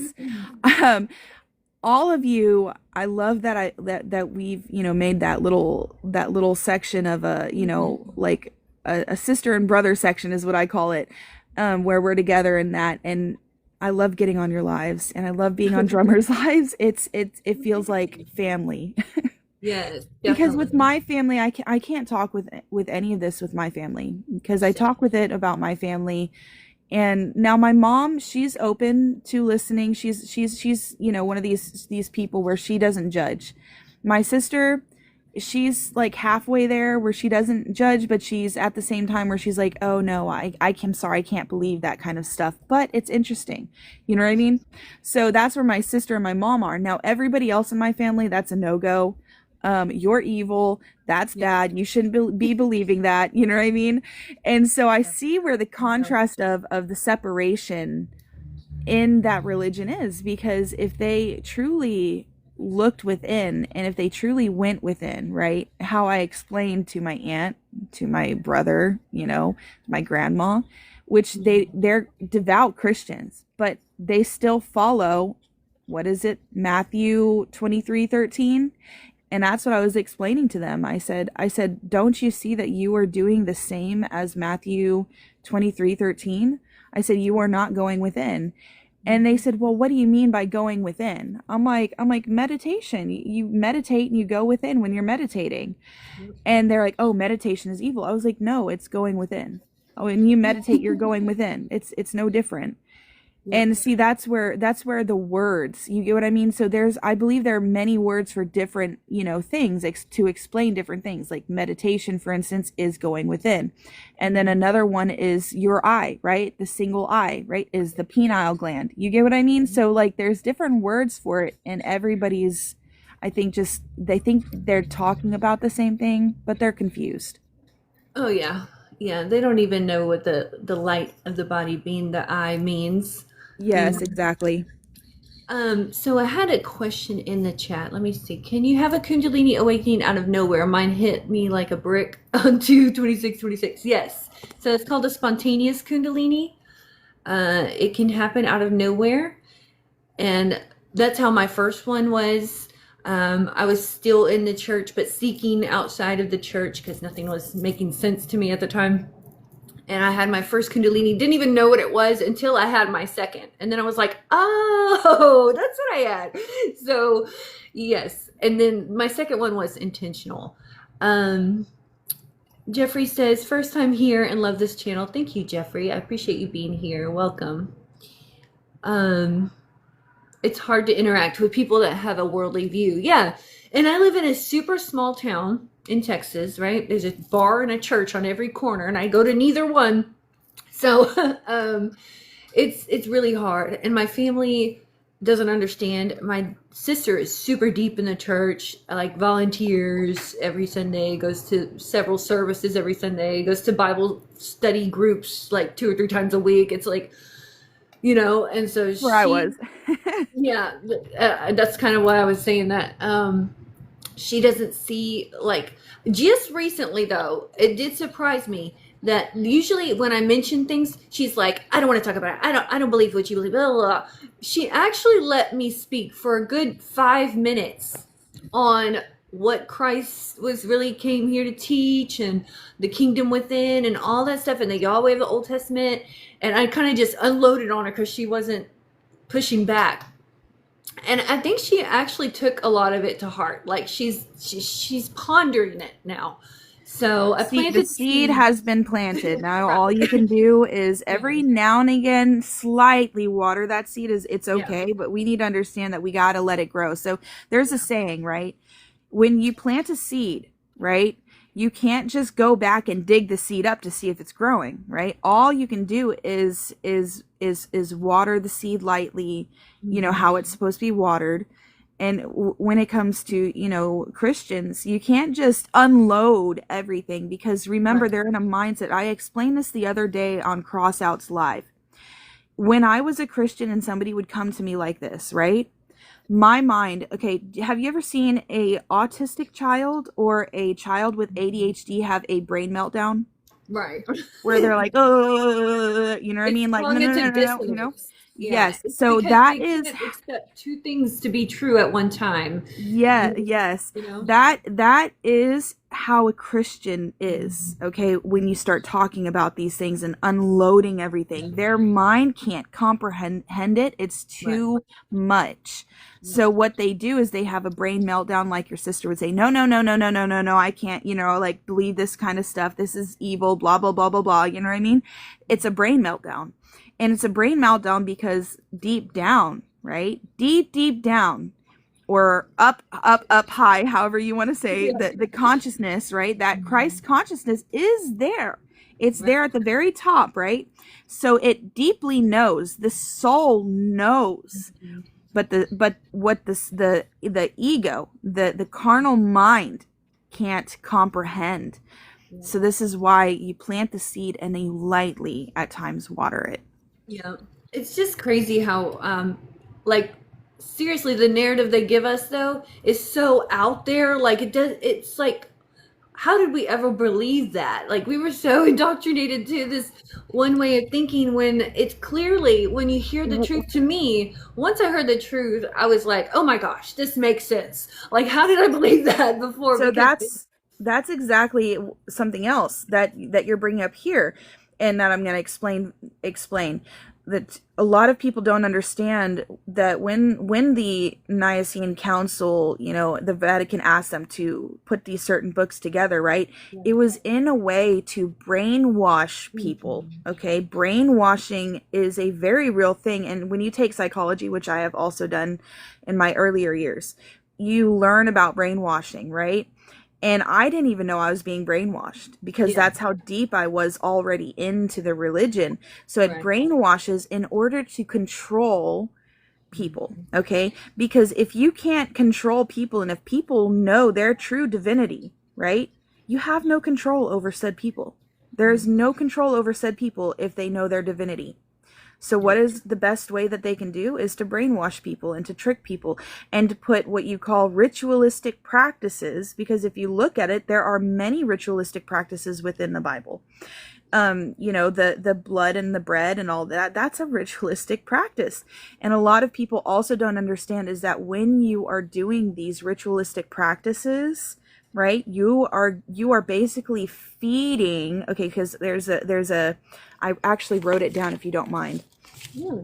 So about the archons and the aeons, right? So the archons, right, they feed on something called energy, which is a louche, right? It's the best way to fool the people is to feed on their energy, is to create a religion that has them calling upon you, worshiping you, praying to you, right? This louche is energy that archons feed on, or what Christians call demonic entities, right? The Yaldabaoth and the Abrahamic god Satan is smart. He used something beautiful and twisted it to serve him. The back door is the church created in a physical aspect to sneak in, to build trust, to brainwash, and then so control you. So that was, I wake up, I think you were on the live with Drummer when I was explaining this. I wake up sometimes at night, right? And I get these uploads and I have to write them down, because if I don't write them down, then I forget them. So that was one of the uploads that I had gotten. And it was a very small upload, but I was like, oh, I have to write this down because I know I have to share this at some time.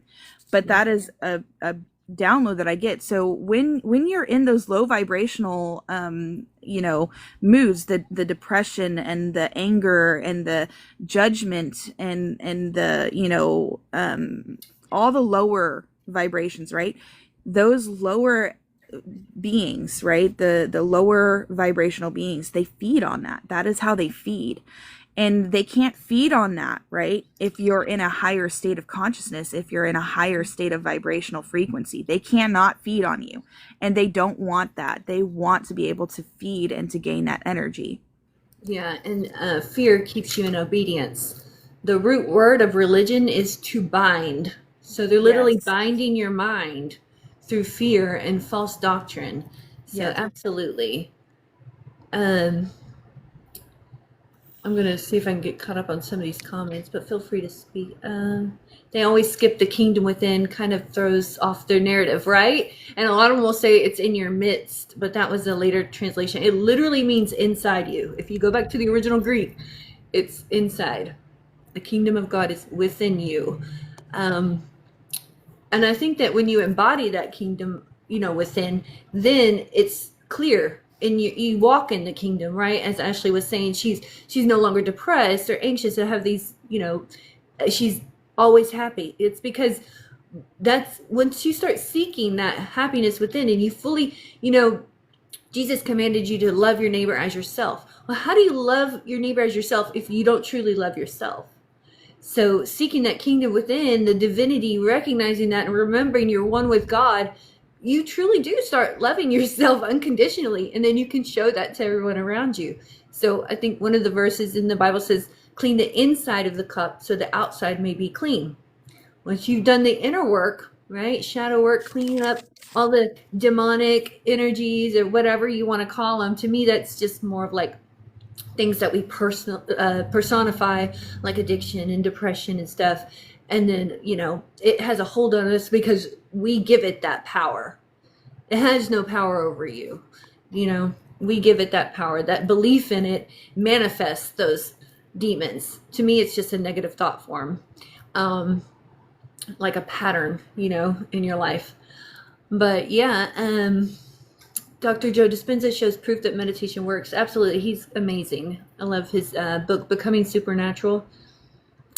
I think the technology of man will bring peace on earth in the future. Yes, absolutely. If you mean like the holy science, the technology within our bodies, yes, it is already. I feel like the collective is going through a mass Kundalini awakening right now. And Yes. somebody asked what a Kundalini was in the comments. I saw that earlier. Basically, that's when you raise your life force energy. So by honoring your sacred secretion each month, which is the Christos oil, you can start to harness this energy within you. It's a coiled serpent-like energy that lays dormant at the base of the spine. And so once you've activated that and it starts to rise, you can have a Kundalini awakening, which is basically like all chakras are open, aligned, and this energy comes in. It feels like an electric shock, or sometimes like a fire almost up the spine, but not in a hurtful way, just like a power like overcomes you. And everybody's Kundalini experience will be different. Some are traumatic, some are pure bliss. So it's kind of depends on what you need to experience at that time. But yeah, it's when the divine energy flows throughout the chakras freely. And like I said, it can look different. Mine was, I was on a little bit of plant medicine, some mushies. So that kind of increased or maybe decreased the veil, like it to me, plant medicine can be used to connect with the divine realms. Like I said, I saw like everything dances and sings to this song, and I heard angels singing, and I found out later it was called the Song of Sophia. And then the Holy Spirit, the Holy Mother, came to me, and it was such a beautiful, powerful, eye-opening experience. But after that, like things just start coming in, like downloads, revelations. Like prior to that, I didn't really have any knowledge. I kind of knew what the Christos, the sacred secretion was, but after that, it was like all the scriptures were unfolding in front of me and just made so much sense as to this process in our bodies that goes on. So yeah, it's just an awakening, basically, but it's profound. When Jesus returns, he will reign for 1,000 years with the saints on earth. So he already returned at the destruction of the temple in Jerusalem in 66 to 70 AD. The 1,000 years there is not a literal 1,000 years. If you go back to the original Greek, that means completion. So his work was complete. Yes, The that Bible that is true. When you start learning like your Greek, your Hebrew, and your Latin and the Aramaic words and explanations is when you really start noticing things, because there's so many words that are placed into our Bibles that, you know, come from those languages but are not, they're not the They're same. mistranslations. Yeah. Yeah. Yeah, they either didn't have a better word or they just completely mistranslated it because they wanted to manipulate the text. But this keyword study Bible, so you can go back to the original Hebrew for the Old Testament and Greek for the New Testament. It comes in so handy. You can do it on Bible Hub as well, but it has the dictionary in the back for all of the keywords, and it goes into depth on like even which what definition for each scripture is. So you definitely have to decipher the Bible, not just read the Bible, not just study the words on the page, but go back and look at the original word that was used and decipher it. And what does that actually mean to them? Also, you have to use audience relevance, right? And you have to know the culture that they were in and what that would mean to them. Like heaven and earth was the temple to them. So the new heaven and new earth is us. It's our temple. Because now the body is the temple, right? But if you didn't know that the Jews called the temple heaven and earth, you wouldn't make that connection. You would think it was a literal new heaven and new earth. This is all a gift. We didn't have to work for it. Our hearts, brains, and this all of life. The earth is hell in the future after death is defeated. So the earth is whatever you make it. You can walk in the kingdom right now, or you can create hell on earth. That's up to you. Heaven and hell are a state of mind. It's not a location that we go when we transition. We all go to the same place. Yes, that's true. So I had an experience where I had a past life regression. Have you ever heard of those before? Mm-hmm. So in my past life regression, I remember, so you know how they're supposed to like literally like make you remember your past lives, right? Mm-hmm. Well, during this past life regression, the person I, do this work with, he's like a brother to me. What he does is he also will talk to your higher consciousness, right? Mm-hmm. The higher part of you. And you also, prior talking to the higher consciousness level, is when you go through the remembrance of your past life. And I didn't go into a remembrance of a past life here on earth. I was back with original source, right? And it was full of like beautiful lights, like colored beautiful lights and energy. There was no human form in this place. Mm-hmm. And I knew everybody around me, and I could feel everybody around me, and it was all love and peace and joy. And when I say love, it's a love that you can't even explain. That's how powerful it is. There's no words to explain the feelings that I was feeling. And I remember whenever he started talking to my higher self, and my higher self explained that I finished my reincarnation processes here on the earth in the 1600s, and I had lived many lives here, thousands of lives here on the earth prior. And prior earth, I had lived so many more that I couldn't even count in human words. Like, that's how many lives I had lived prior earth. Now, when I went back to this place, right, he asked me, was I forced to come down here or was it a choice? And I said, I chose to come back to be a knowledge bringer and a healer. Oh, I love that. And it was very beautiful. And he asked me like what I would call myself. And I explained that in human words, some would say I'm a celestial or an earth angel. And that is basically the experience that I had. It was a very beautiful experience. And if any of you are interested in getting a past life regression done, get it done. Now, after said past life regression I had done, is when I started having dreams of my past lives. And I remember specifically one of my past lives, I would be swimming in the sea, and I was swimming beside a dolphin and a mermaid. I was human, but this mermaid had granted me the gift of being able to breathe under the water. Now, later on in that past life, I was killed and burned at the stake for practicing water magic, basically, is what they thought it was. They had, prior burning me to the stake, had tried to drown me multiple times, but I could not drown because of the gift of being able to breathe under the water.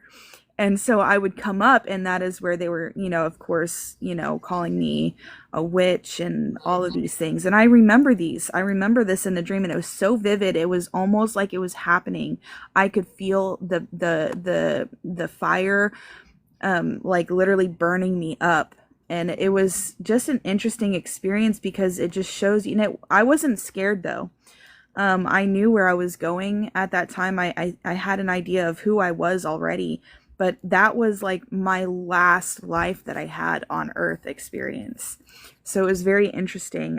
Prior that, I had a vision of me being, I want to say I was Russian, and I was wearing the hat and the Russian cloak for the winter made of fur.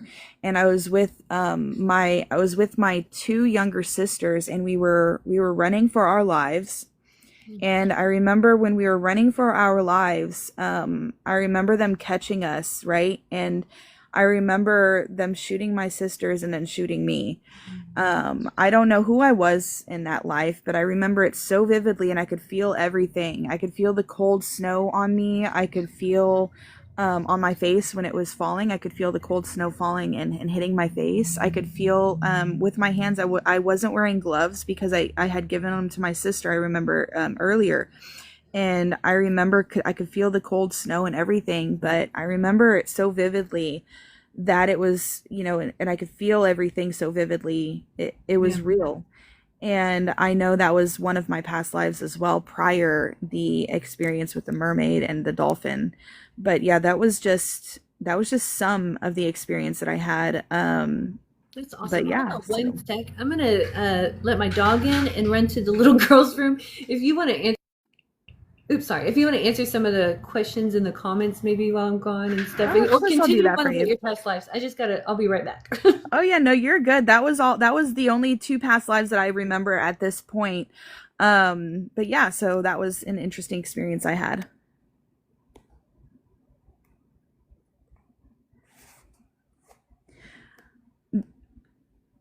Joni, yes, that is definitely it is definitely a transformative experience for sure.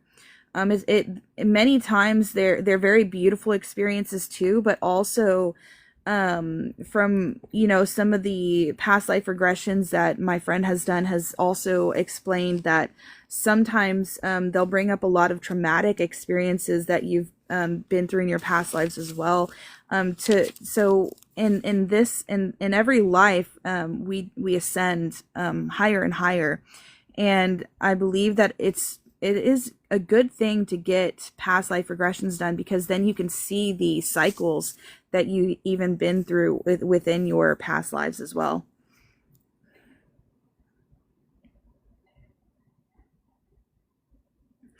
Yes, the Akashic records, those are extremely informative as well. I've been to the Akashic records twice, which was also a very interesting experience as well. Yeah, I've been to the Akashic Records too through astral projection. Yes, Tizzle. I heard y'all. I was still listening, but I had a vision, right, of like me in like a biblical time, and a friend of mine, and like it was tents and lanterns, and now my other dog went in, and we were in robes. Like it definitely was like somewhere around that time. And then I had a reading done, and the woman said that I walked with Jesus. I didn't see Jesus in that vision, but that was very interesting. I was Oh, like, that, like if you ever want one, because you're a yeah. friend of mine. I do this for friends, close people, but I do intuitive readings for them as well. If you ever want one, you can come to me anytime. Oh yeah, that would be awesome. Hold on one second. This stupid dog. I tried to get them all in, but come on. No. Yeah, yes, Joni. Like I said, when you go through these past life, experiences, through dreams or through even the astral realm, you can reach them through that as well. When you experience that, they're very eye-opening to what you've been through in your pasts, and what you're going through now. Even if you go and you look into your past lives, a lot of even what you're going through now is a healing process of what you've been through in your past lives as well. Sandy said she had a vision of me as well. She shared before I brought Jesus clothes or cloths. So yeah, very interesting. I want to remember mine. I want to see him in my visions, but that's pretty cool. I'm glad you got to hear some of my stories, Tizzle. Yes.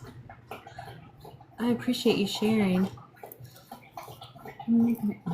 It's always a joy to be able to share some of the experiences, because it's not something that I get to share often. Yeah.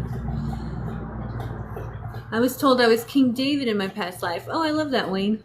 And see, with Hecate coming to me, I have a feeling that maybe I was like not her per se. Could have been. I don't know.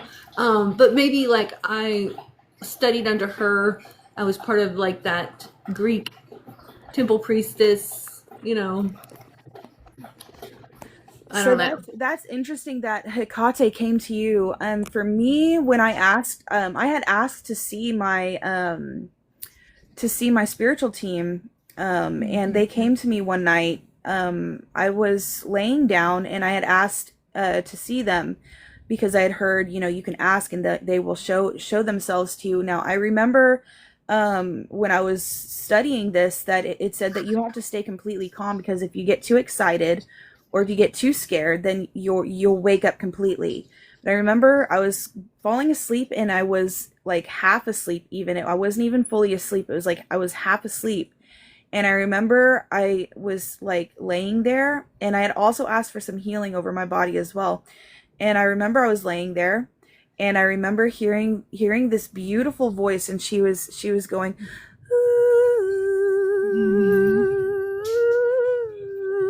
like that, and she was trying to keep me calm in this meditative state with this beautiful music she was doing with her voice. And I remember looking to the side and seeing her, and she was this beautiful being, and she had the color of her skin was midnight blue, and she had stars and galaxies like throughout her skin, like little like light stars and galaxies through her skin. And she had Asian features in her face, and her hair was like braided, not in cornrows, but like tight braids, and it was very long hair. And I remember seeing her, and she was so beautiful, and her eyes were like a beautiful like bright turquoise blue. And she was over me doing this, and I remember from that point, I remember seeing light beings in the form of like human shape, but they were bright blue light, and they had their hands over me, right? And I was feeling these electric shocks going through my body in different parts of my body. And then I remember looking over, seeing my spiritual protector, who is a Celtic werewolf, which is in your Celtic, that's a protection wolf. And they're not mean, they're not evil. You know how like a lot of people, see werewolves and dogmen and stuff, and they have like a lower force. This being was definitely a higher force being. Of course, he had his hand like covering his face because he thought I was going to be scared of him, but I took, because he is scary looking, you know what I mean? And that's what a lot of people don't understand, is some of your spiritual team, they might be extremely scary looking to you, but they're not really bad. Like, they're actually good. And you just view them because of what our human, teachings are on this earth is, scary stuff, blah, blah, blah. But I remember telling him, I said, I'm not scared of you. It's okay. You can lower your hand. And he lowered his hand and showed me, his whole form. And he was, the werewolves, like he was very similar to the ones that looked on like the underworld werewolves and the what do you call that guy? There's a movie about him. But anyway, so he looked like one of those. And I wasn't scared of him. I was like, okay. And, I found it so funny because when I was in, like, I want to say I was about 25, I got a tattoo of a Viking tribal werewolf tattoo on me, right? Where my hip is, which is a signifying of protection for my lower half. Because I had been through, if you get what I mean, the RPs, if you get what I mean, I'd had that happen to me. And so it was like protection for me for that. And it was so interesting because from there, I remember they were done doing the healing over me. And I remember sitting up and putting my feet on the bed. And then this woman comes and walks, like, I did not have a mirror in my room. I don't put mirrors in my room or TVs or any of that in my room. And I remember seeing a mirror on the wall, like a huge, body type of mirror. And I remember seeing her walk through this mirror, and she was an indie woman. And she had a nose ring that had a chain that was connected to an earring on her. And I remember seeing her, and Tinker told me that she thinks it was the girl. It's a goddess in the Hindu religion starting with an L. Lakshmi, I think. I think it was one of the goddesses, and she's a goddess where is full love and protection and joy and peace and all that. And I remember seeing her, and she was explaining to me that she was going to be she's my master teacher. And so she said, I'm going to teach you what you have to learn. And I remember her taking my hand, and we both walked through the mirror, and we enter into this study type room that had lots of books, and it had a couch. It was almost like a meeting room as well. And I remember sitting there, and she sat next to me, and then I saw Buddha, and I saw Krishna, and I saw these beings. I didn't even know who they were until I went and studied, up on who, I was seeing. I was like, who? Like, there was a blue form being, right? And he was masculine, and he was in this tunic, and he was sitting there, and he was smiling, and he was very friendly. And then there was the Buddha figure, and he wasn't fat. He was like a monk, and he was bald, and he was laughing. And he was just very joyful and giggly, like a child almost, but he was a man. And then I saw another figure that was a child figure. I don't know who it was exactly till this day, but there was a child figure there. And it was a young boy, and he was sitting next to all three of them. And it was just a very interesting experience because we all sat down and we were all talking, and they're like, yeah, you are a master teacher as well as us, but we're going to have you in training. We're going to teach you things and give you uploads. And so anytime I get an upload, I know it's one of them, telling me something that I have to share. So that was the experience there. And then I woke up. That's awesome. Yeah, so my son's father passed almost 2 years ago now. Well, yeah, a year and a half ago.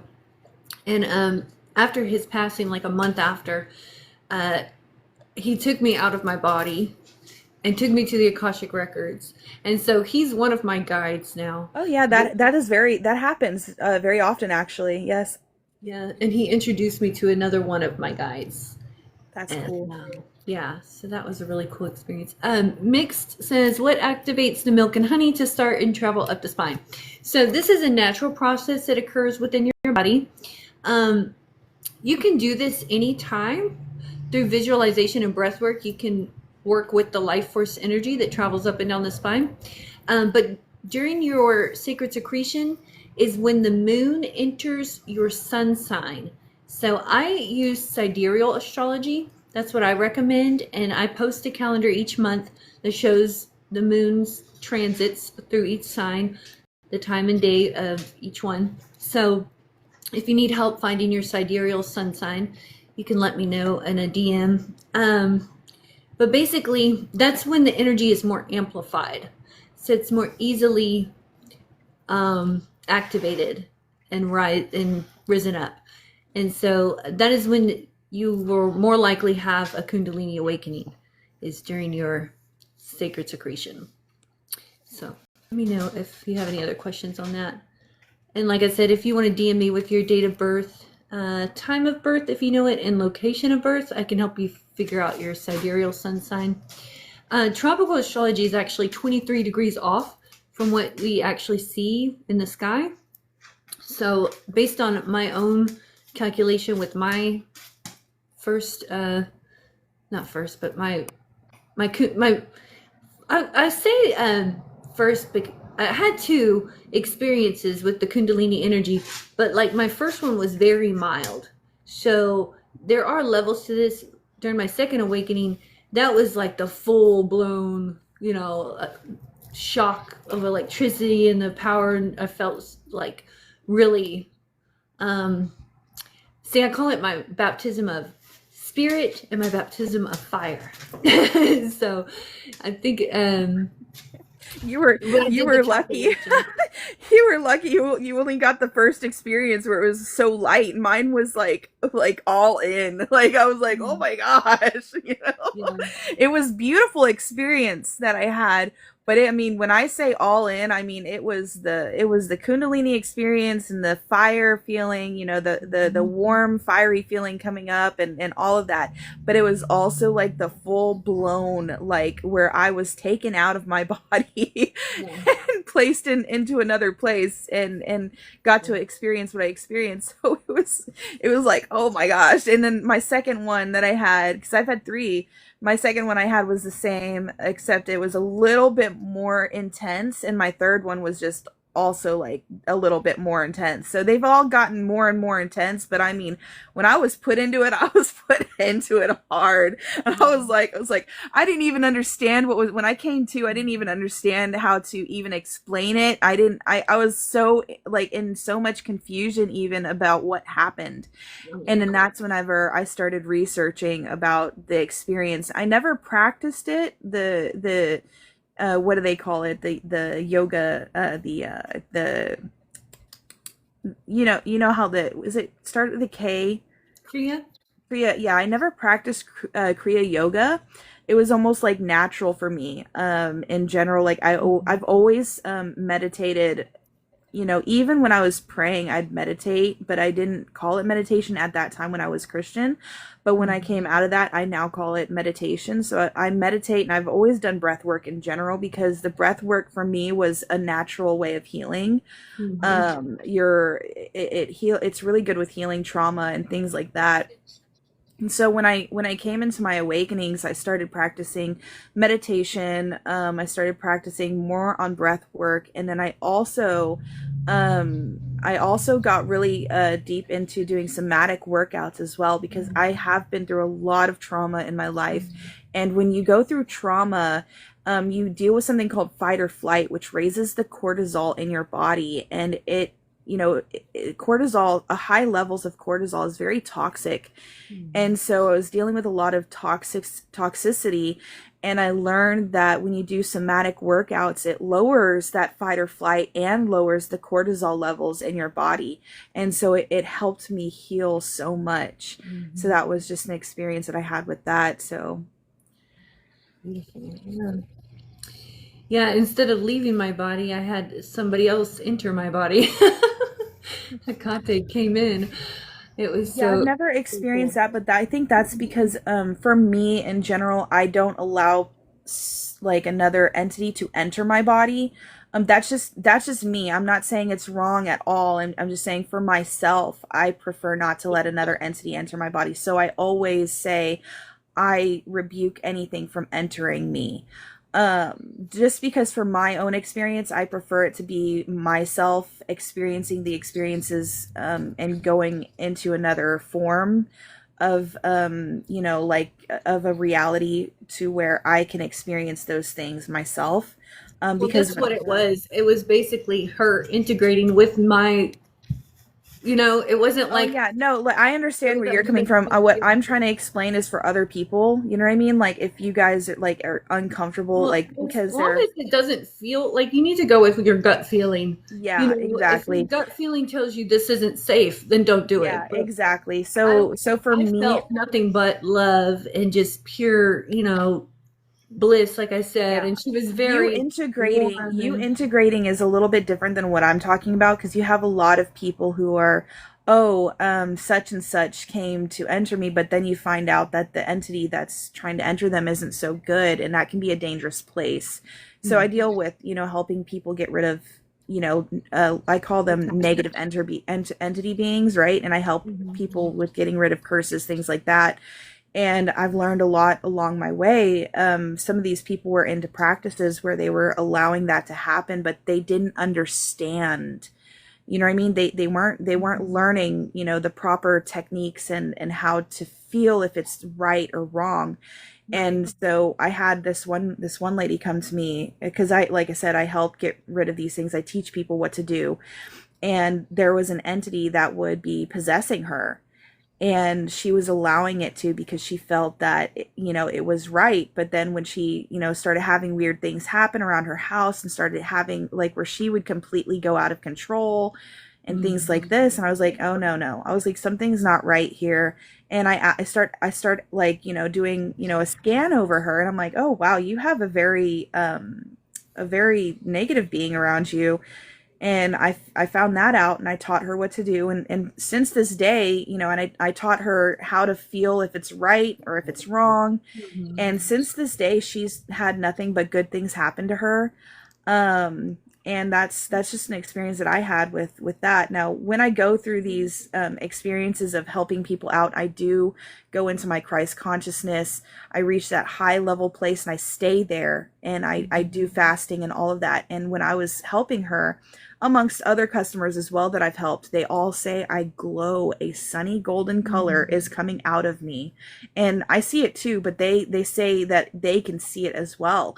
And it's like a sun color coming out of me that's bright and warm and loving. And that's one of the experiences that I've had through my practice. So Yeah, I've had my aura read and it was a bright, bright green.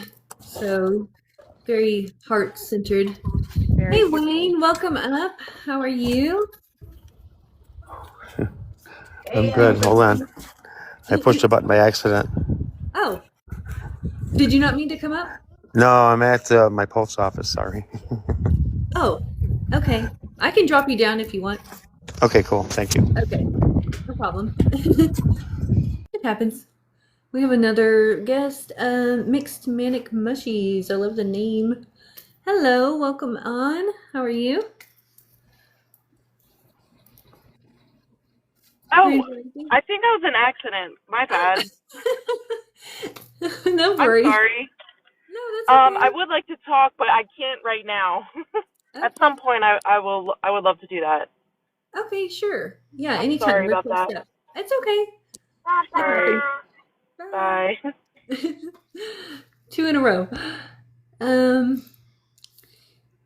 So I'm gonna scroll up and see. I've seen Isis in the comments saying something. I don't see it now. Maybe it was muted. Something about witchcraft. But what I'm teaching here is not witchcraft. Not in the way most people perceive witchcraft, which is sorcery, like black magic. This is inner alchemy. It's basically the same thing Jesus taught, casting your net to the right. It's activating the feminine, the right hemisphere of the brain, and then birthing the Christ consciousness within you. Also that Christos oil, the seed, all of that is inner alchemy. Okay, we have another Tizzle. Welcome on, Grand Rising. Was this an accident or did you mean to request? Mine was on purpose. Okay, awesome. How are you? Hi, I'm good. How are you guys? We're good. How are you, Tizzle? I'm good. Ashley, I keep seeing you on these panels and I keep seeing you go in, but I'm always like busy with my kids or I ain't got time. So I was happy I could really hear you speak today. You had some amazing stories and I'm new to TikTok, honestly. Like I've been on social media. I'm only 26, so like social media is a big part of my life. But I just recently like kind of got into the TikTok world because I had shared a dream that I had of like a parallel universe experience. I have been lucid dreaming since I was, 6 and astral projecting. I've strengthened those for a long time, but You're a dream walker. yeah, so I ended up in a parallel universe, and I think it actually started happening when my mom first made the transition a few years ago. And then now I'm really noticing what's been happening. So I decided, like, you know what, let me tap in. It seems like there's some people on TikTok that are like me. It's been really hard for me to find people to connect with. So yeah, that's why I'm here, honestly. My boyfriend is very spiritual as well, so he definitely believes all the stories I tell him and like believes in my gifts, has gifts of his own. But when it comes to like the dreaming and like just like I access my Akashic records, this has just been like within the last few weeks. So my mind has been like very like I just feel so powerful right now, and I've just had nobody to talk to, y'all. So I'm happy to be here. That's That's the amazing thing about having a TikTok family who resonates with you, because you can tell your experiences, and I mean any experiences at all, that's your path in life, and that's what I think is beautiful, is that throughout our lifetimes we all have these experiences, and when we have these experiences, they're helping us ascend higher into understanding. Yeah, definitely. Welcome on, the remnants. Hello, Hello. Grand Rising. Did you have a question or comment? No, I just wanted to chime in and listen. Okay. I'm tracking 100% for sure. Okay. Ashley, I did have a question for you, and maybe the host too. One of you guys can answer this for me. So, I'm I'm hearing of you speak of your past life regression, and I want to know like what is the difference between me like accessing my Akashic record? Should I still look into maybe getting a past life regression done as well? I would say definitely get one. I have a friend of mine that you can get one from if you want, and you can DM me, and I'll give you his information. Yes, I am extremely interested for sure. Yeah, he learned from Dolores Cannon herself. Okay, perfect. I love to hear that. Oh yeah, it is such an amazing. Don't get me wrong, Akashic records are amazing to tap into, but when you get that past life regression done, girl, I'm telling you, it's something else. It is. Yeah, that makes me really excited. Yeah, I'd like his information as well. I definitely want to get one. Oh yeah, for sure. I will. I'll send you his information, both of you. Cool. Send me that as well. Okay, yeah, for sure. I will. Yeah, for sure. I'm telling you, like, when I say that with this past life regression that I done, it was so eye-opening and so amazing, because I finally understood who I was, and I finally understood that we are all connected to Source and how loving Source is. And when you experience the experience, I mean, it is amazing. Now, I'm not saying like a lot of us, like, for instance, I chose to come back here. I finished my reincarnation process in the 1600s. Yeah. And I did go back to Source, so I got to experience that, but not all of us have have went back to source just yet completely. So in order to do so, you have to come into the understanding of Christ consciousness level. You have to come into understanding of the ascension levels that you're in. Everybody is on their own path, but at some point you will reach back to source. It is natural. It will happen naturally. Yeah, I agree. I found out through my Akashic records, I have literally just been reincarnating. I have not made it back to source yet. And I actually found out there's 5 different versions of me in different timelines right now on Earth. And they let me like get a peek into 2 of those. And it's just crazy because, I mean, not to get too crazy, but it is so crazy how different you can be on these other timelines. Like, Right. like when I went into the parallel universe, my life was almost the same but swapped. Like my mom was still there in that one, so I went into a universe where that didn't happen to her. It happened to someone else that we knew. So it's a whole different experience when you get to see like just even glimpses of these things. And like I went in twice now, so the first time I was really terrified, I'm not gonna lie. Like I actually shut myself like off of everything for like 2 days. I did a lot of just mindfulness meditation and breath work and yoga, and I really just like tapped into self. And I had to do that for a few days until I could even try to do the process again. And then I did it again about a week after that. And the next time, like kind of like you said with your past life regression, it was intense, but I was more prepared for it this time. So Yeah, so when you get the past life regression done, he's so good at it. He definitely gets you into that calming state, and he gets you ready and everything prior. So it's definitely an interesting experience, definitely calming. He keeps you in a good mind state. That way that when you go through your past life regressions, that you'll be able to know that there's somebody there with you. You're not in any danger. You're perfectly fine. They're just memories that are happening. Is it yeah. kind of like you're in a state of hypnosis? Yes. Okay, cool. Yes, he brings you into that state first prior, and then he goes and he helps you reach that past life regression. Okay, yeah, that's beautiful. I definitely can't wait to experience something like that. Have you read Journey of Souls or anything by Dr. Michael Newton? You said Journey of Souls? Yeah. Yes, I have. And I'm also reading A Soul's Journey by Peter Richatelli, I think his name is. If you ever get the chance, go also look up Dolores Cannon and listen to some of the teachings that she teaches on it as well, because they are so profound.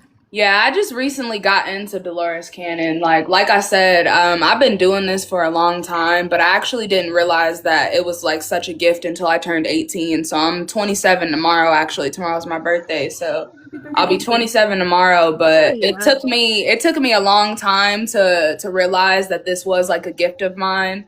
I was never religious, but I never connected with like Christianity, although my family was Christian. So honestly, I really truly believe that when my mom passed, made the transition a few years ago, that it was like something changed in me in that moment. Like, a lot of our past loved ones, when they transition, some of them, not all of them, but some of them become our guides.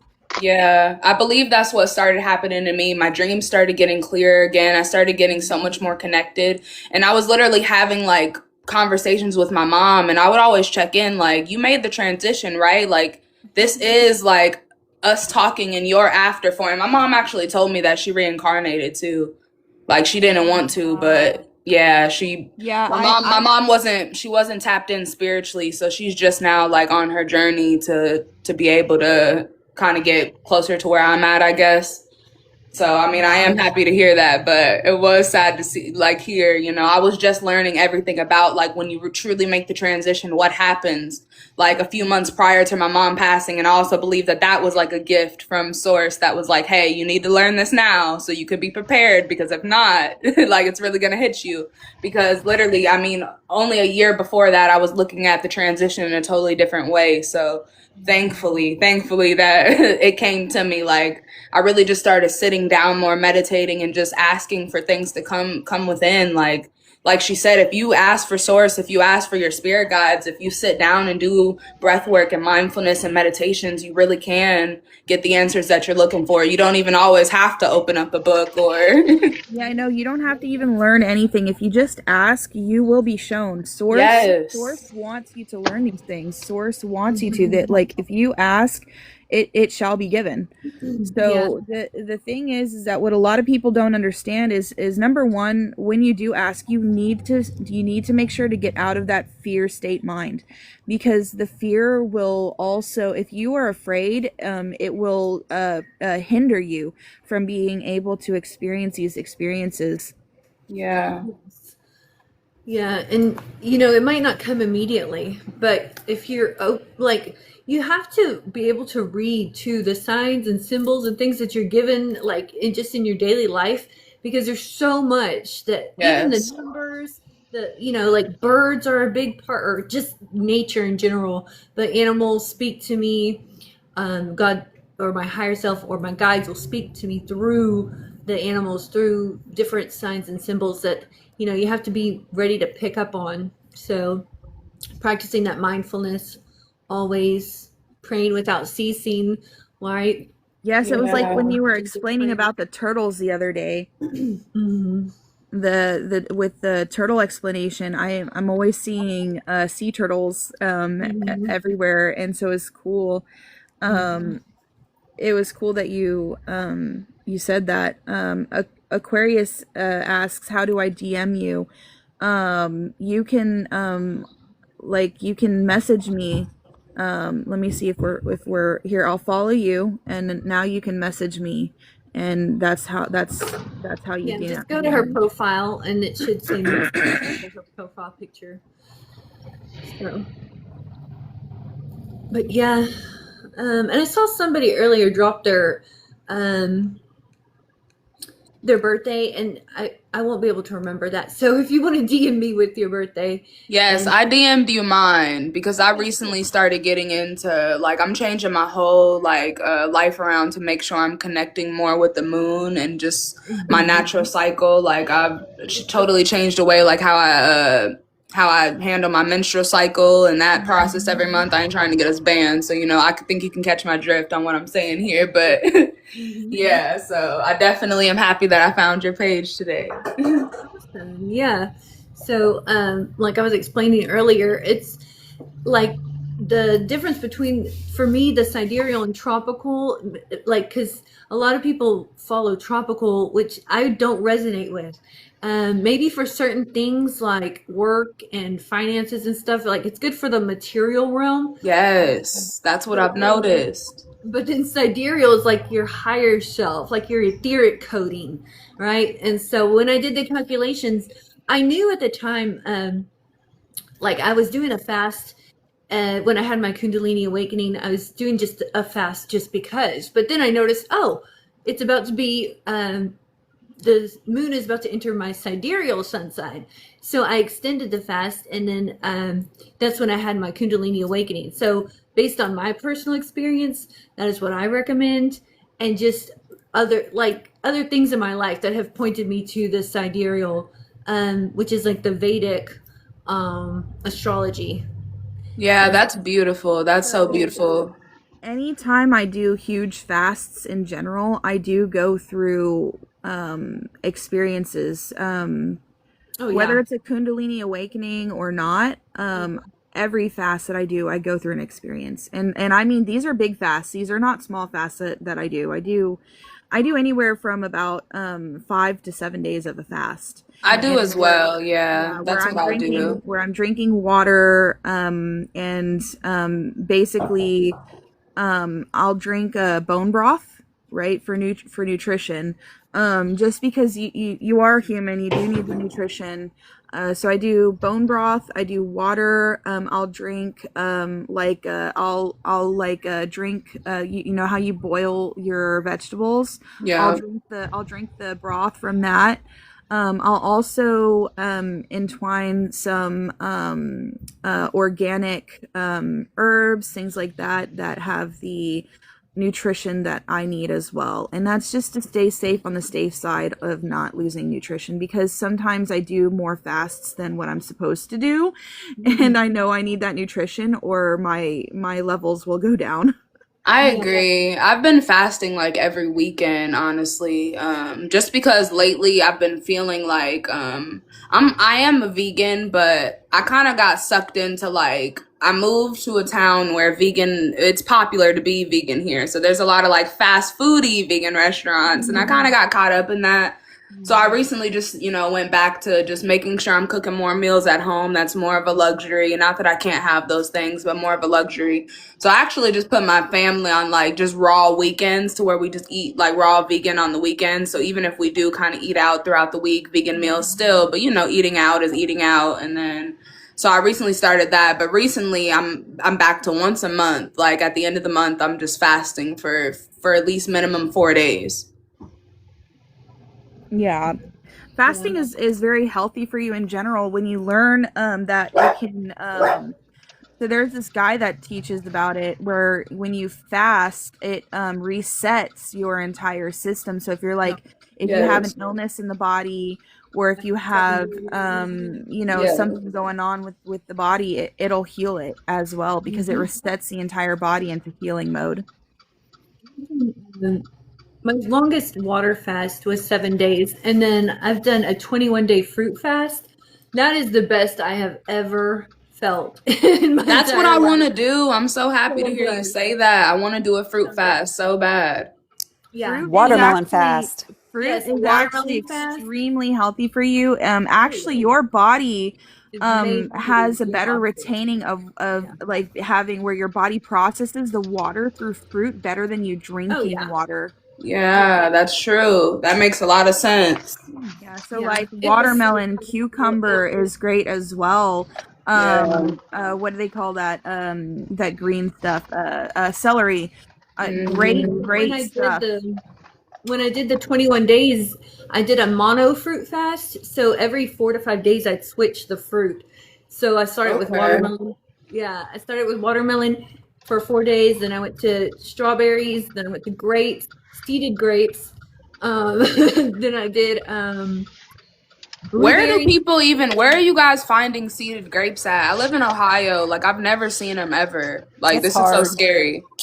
It's difficult, but we can find them at the local grocery store sometimes. Sometimes not. It just depends. Yeah, like, it's so hard to find them. I've only found them at, like, farmers markets. Like, Sometimes the best places to get your fruit is from farmers market. Yeah. Farmers markets have the I would say the safest fruits to eat. Oh, yeah. Yeah, always wash your fruits with baking soda. You can put a tad of vinegar in water and let it soak for like 5 minutes and rinse it off. Yeah. Because organic fruit, they're only allowed to put the pesticides on topically, not in the seeds and into the roots and stuff. Yeah, I do always buy organic for that reason. Because then I know at least if I wash the outsides, I'm more safe. Yeah. Marley joined us. Welcome on, Marley. Grand Rising. How are you doing? I was down here just hearting you away, and I realized I hit the button, and I ended up on your beautiful live. I was just hearting you away, and here I am. Well, thank you. You're always welcome, of course. Beautiful new day, ladies and gentlemen. Yes, it is. Beautiful Sister new day. Marley. I never even understood fasting until I actually did it. If you just do it, you will understand what each one of us are talking about. It is something that, unless you have the experience of what you feel like, how your clarity, how thoughts, how you are, it's all of the above. And all it is saying no to everything else and saying yes to your temple, and setting that intention of saying, I'm here to cleanse this temple, and I'm here to receive whatever God has for me, and in this process. And so it's a process, and it's a beautiful, intimate process. And if you choose to go down that process, you will be so surprised, and you'll want to do it again and Yes, again. very true. So when it comes to fasting, right? It's not only fasting from food. I fast from social media. I fast from human desires, things of that sort, just to balance everything out, because we all have, those human wants, human things that, like, when it comes to watching movies and when it comes to, eating certain foods, we all have those desires, and there's nothing wrong with that. It's just sometimes you have to balance it out and let yourself fast and just go through the process. And when you do, you just feel so good. Yeah, when I did that 21-day fruit fast, I didn't even decide like I was gonna fast from social media, but it triggered that. Like I literally didn't want to look at my phone. I wanted to be out in nature. I wanted to be organizing. I wanted to be studying. Like it was crazy. I felt so good. Like, because to me, like whenever I get on my phone and I'm just doom scrolling, I'm not in a good, mindset. I'm just filling time. But I didn't even want to look at my phone. I didn't make any content. I didn't go live. I was like, didn't doom scroll. Yeah, like if I ever disappear for a little bit, you know what I'm doing. Yeah, exactly. I think I posted on my Discord to let people know, like, hey, I'm doing this fruit fast and now I'm like just not interested, so I'll be back. But yeah, it definitely was a whole shift. And fasting is, of course, doesn't necessarily mean food, as we're all talking. It could be Right. a number of things that we can Yeah. walk away from. And all it is saying that I just want to be closer to source. I want to be Right. closer to that intimacy. Yes. That's what it's all about. That's When like that the shifted, everything shifts when you get to that place. Yeah, that's like the true meaning for me of sacrifice. To sacrifice something that you are so used to indulging in. That's like the real temple sacrifice, right? Yes. Yeah. So there's many types of fast, but don't believe the hype that, oh, I always heard, oh, I can't fast because without food I get dizzy and I get like weak and fatigue, and it's like I'm like the complete opposite. I get clarity, I get So energy, that's I'm why I focused. just that's why I just explained what a lot of people, okay, so a lot of people, they who do experience that, right? Who experience the dizziness and all of that, that is because they do need some sort of sustenance in their body. That's where the bone broth comes in. It's still a clear liquid. It's completely fine to take while you're fasting. Teas, herbs, stuff like that. Find out the teas and herbs that have what you need for certain sustenance, minerals and nutrients, vitamins, things like that. Because when you find out what your body is needing, and you can do those through drinking teas, clear liquids, you can do this through drinking broths, things like that. That is perfectly fine to do while you're fasting. It's a water fast, but it's through broth and tea and water, things like that. And that's perfectly fine. That's because, like I said, a lot of people, they go into fasting and they don't understand, oh, why am I feeling this way? It's because, number one, your body is trying to repair itself, from, whatever is in your body that's toxic. So the fasting is helping you heal. At the same time, if you're feeling lightheaded, once again, because I'm not a doctor, and I don't think any of us are on this live, but because I'm not a doctor, I'll always explain, like, if you're feeling this way, it's because your body needs some sort of sustenance. So try adding some bone broth, try adding some sustenance in there, but the sustenance that you do, make sure it's a clear type of liquid. Cell salts. I started taking cell salts because, like, according to your zodiac, like you require certain cell salts. So that made a big difference, and also just taking a little bit of sea salt every now and then and putting it Celtic under your sea tongue. salt is the best. It has over 82 nutrients and minerals in there that our body needs, and four of those that we can't even get from vitamins are magnesiums that we can't get from vitamins itself. So you just take a little bit of Celtic sea salt and put it under your tongue a day. And then also, if you take Celtic sea salt and before you drink your water, you just put a dab on your tongue, let it dissolve, and then start drinking your water, because it will help the body process the water so you can stay hydrated. That's true. I also started I have a copper water pitcher now that Oh, amazing. so me and my family we especially our first, few cups of water a day, we make sure to get it out of the copper water jug. Yes. We were never taught how to take care of our temple. And that's the honest to God truth, ladies. And I really think deeply about this as I'm restoring my temple for 20 years of chronic illness. But we were never taught how to take care of our temples. And I think the most important thing that I want to share, especially with my own children, is that it really just starts every morning by when you get up out of bed and your thoughts and how you start your day. You know, I was listening to ChatGPT talk about the best way for a child to grow up, and what does a successful day in a child's life look like to get them to adulthood, and so they can be emotionally stable with healthy nervous systems, right? I was listening to this whole thing, and it is making the hair on the back of my neck stand up, and it all goes down to flowing through life without feeling this pressure. Can you think about our children? They've got to get up and they got to go to school every day. I mean, I can't even. But at the end of the day, what it comes down to is starting with understanding that the temple is where the house of God lies.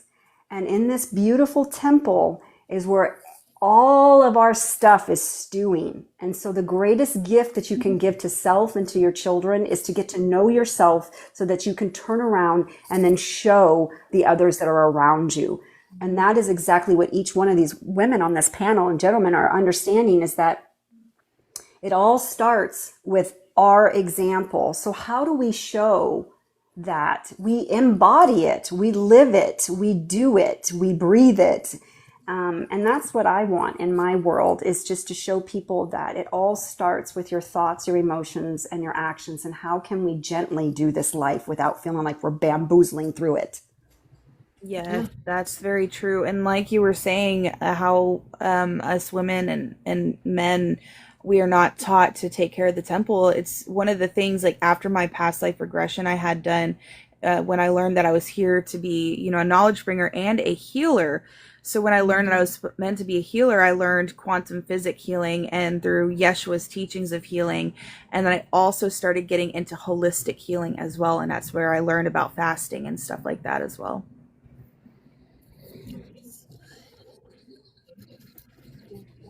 Understanding how the body even gets into this dis-ease state is the most important thing. And I think the beauty of it is I sit and I watch my husband, and he is like the most stoic man. I've been with him going on 8 years now, and he's never once been sick one day in his life. Oh, wow. In 8 years. My husband watched me and my daughter, each one of us got COVID once. He never got sick, you guys. He never got sick. And I'm just sitting back going, how, my love? So I started just paying attention, and it dawned on me. He's not an emotional roller coaster.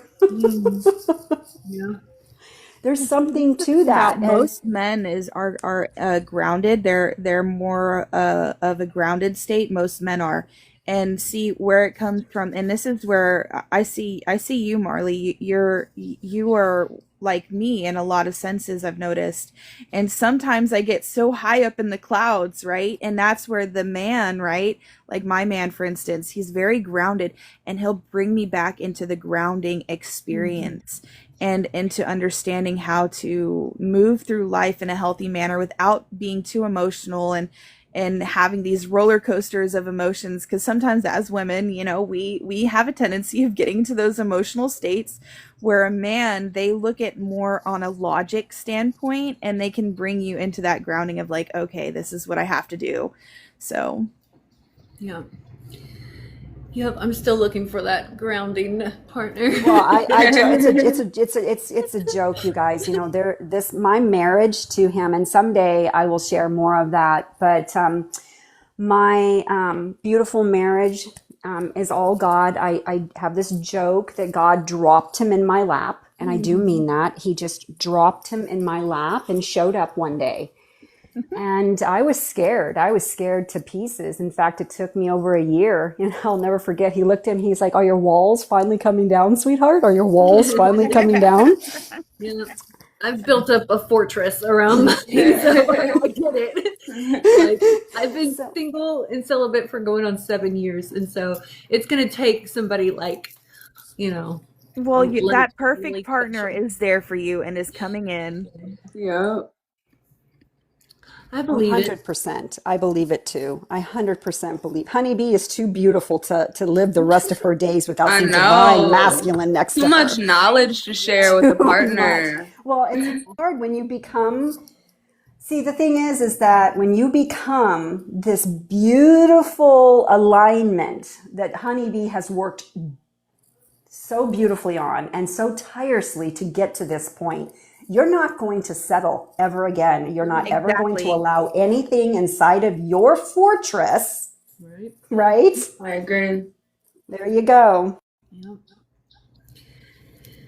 It's been a long healing journey, so I'm not gonna let anybody stand in my way, for sure.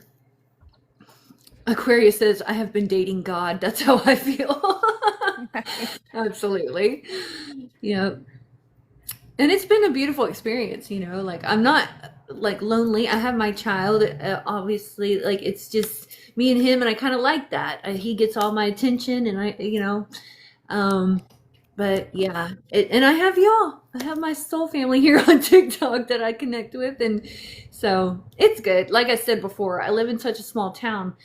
It's going to take a miracle to get for them to drop into my lap like my dad, but we'll see. It may, It's the most interesting thing is when we're not looking for it, right? And then we're sitting there and we're living our lives and we're living our highest life at that, and we're not accepting anything less than what we deserve. And then out of nowhere, it just comes in, and you'll be like, "Oh wow, this is it. This is how it's supposed to be." And I noticed that with the man that I'm with. He's so patient, so gentle, and so kind. But he knows he's the father figure. He's a protector, you know what I mean? And he's also provider as well. In many cases, one of the things I remember being with him, and I was still working on the physical healing aspect of my body. And, he understands, how my narcolepsy is and all of that. And he told me, he said, "Look," he said, "you don't have to worry about anything." He's like, "I will provide." He said, "I just want you to be able to heal and to enjoy this life journey." And he said, because he knows what I've been through. And he said, "The things that you've been through," he was like, "it's time for you to rest and be at peace with yourself." And that's so beautiful because I've never had a man ever be that way towards me. Yeah. So it was, how Marley was saying, how she had the walls built up and that's how I was with him for, a good amount of time. And then I, with seeing how he is with my stepchildren, his children, who I view as my own children. They are mine, which is very interesting. So about the Sophia thing, right? I think I was explaining this the other day. I always have wanted a little girl and I always wanted to call her Sophia, right? Mm-hmm. His daughter's name is Sophia. I can't physically have children. So his daughter's that's beautiful. name is Sophia. And I was like, oh my gosh. And it's not only that, it's even more interesting. Lately, I've been seeing the name Sophia everywhere. Everywhere I go, I'm seeing the name Sophia. Movies, TV shows, books. And I'm like, okay, you're trying to talk to me, aren't you? So I know that there's a time I'm going to have to take to really go into myself and ask her to come and tell me what she has to tell me, because I know that's what's going on. So that's awesome. Yep. Drummer put a prayer in the chat. "Heavenly Father, bless me that I choose my life companion according to thy law of perfect soul union." I love it. Yep. So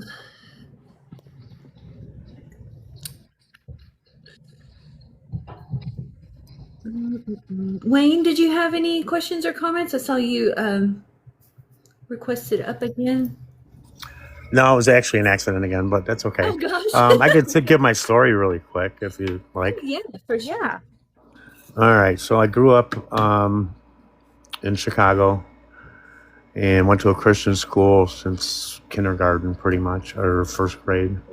And but I lived in the ghetto where I started gangbanging at a young age, dropped out of school to sell drugs, and was pretty much a biker, gangbanger, drug addict, alcoholic my whole life. But I owned my own company for a while. I was pretty successful. And I always knew something wasn't right about what they were telling me about Christianity, about telling people they're going to die and go burn if they don't believe something. That really blew my mind. So I hurt my back probably about 10 years ago. And about 3 to 4 years ago, I started meditating. And I was watching Dr. Joe Dispenza, and I was trying different breath works. And I learned to focus by turning my breath into words, so I could see myself inhaling the words like God or love or something like that. And one day I just woke up and my mind was blown. I started crying for 2 months straight. I was able to talk to my dead twin brother. I was told I was King David, and it was just loud and clear, and it was just insane. The love I felt was just God wrapping a blanket around me and telling me I was protected. It was just the most insane thing I've ever felt in my life. I couldn't stop crying, so I actually started drinking again, which I wasn't drinking at the time. I wasn't doing any drugs. It's just meditation. And I had to start drinking to stop it because it was driving me crazy. So I ended up back in rehab, which I've been many times. And now I'm fine. I'm meditating again. I had to stop for a while because it really scared the crap out of me. But yeah, I've learned a lot these last few years, and you guys help a lot.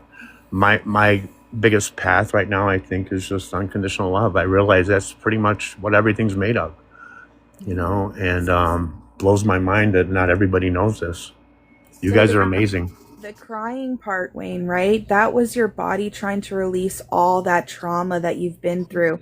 So you have to go through a point of releasing, even if you're crying for 2 months, 3 months, 4 months. I mean, I cried for a whole year straight one time. I still cry when I see some unconditional love. It just blows my mind. It just pulls my heart out. Perfectly fine. Remember, crying is a part of release and healing. Okay, tears are healing. And I know in a lot of senses, a lot of our men are taught, oh, crying is weak, blah, blah, blah. But no, crying is strength. Crying strengthens you. So the crying process is the healing process that strengthens you in the end. And when you go through that, and then also with you saying the fear and from what you were going through in the meditations, this is where I say fear is a mind killer. Okay. It wasn't really fear. It was more anger at what they were doing to my family and friends and teaching them this religion that's not true. And everything came to light, and it just made me so upset. And man, it was crazy. Yeah. So the anger part, right? That's traumatic. That's traumatic remembrance. Okay, from what you were going through and from what you're experiencing other people going through. And when you deal with that, I'm gonna say the best thing to do with that is somatic workouts and breathing for sure. I can see where the anger comes from and the dislike of what's going on, because I see it as well. And at times I can feel myself get into that moment of why would you tell people this, but then I have to go back into remembrance that those people who are teaching those things are in such a small mindset. They don't even understand themselves that they're committing this harm and trauma. They don't see it. Okay, so you have to have compassion towards those people and understand that they can only show as much love as they give themselves. So these people who are doing this, you look at it and you have to understand they don't love themselves the way they're meant to love themselves. So they can only view things from such a small mindset. The carnal mind basically is how we say it. And you have to understand that they are also on a path that they're on for a reason. That just because in this lifetime that they're saying these things, they're doing these things, right? They have many lifetimes to go into to where they're going to learn that they cannot be doing that. That is not the right way to go.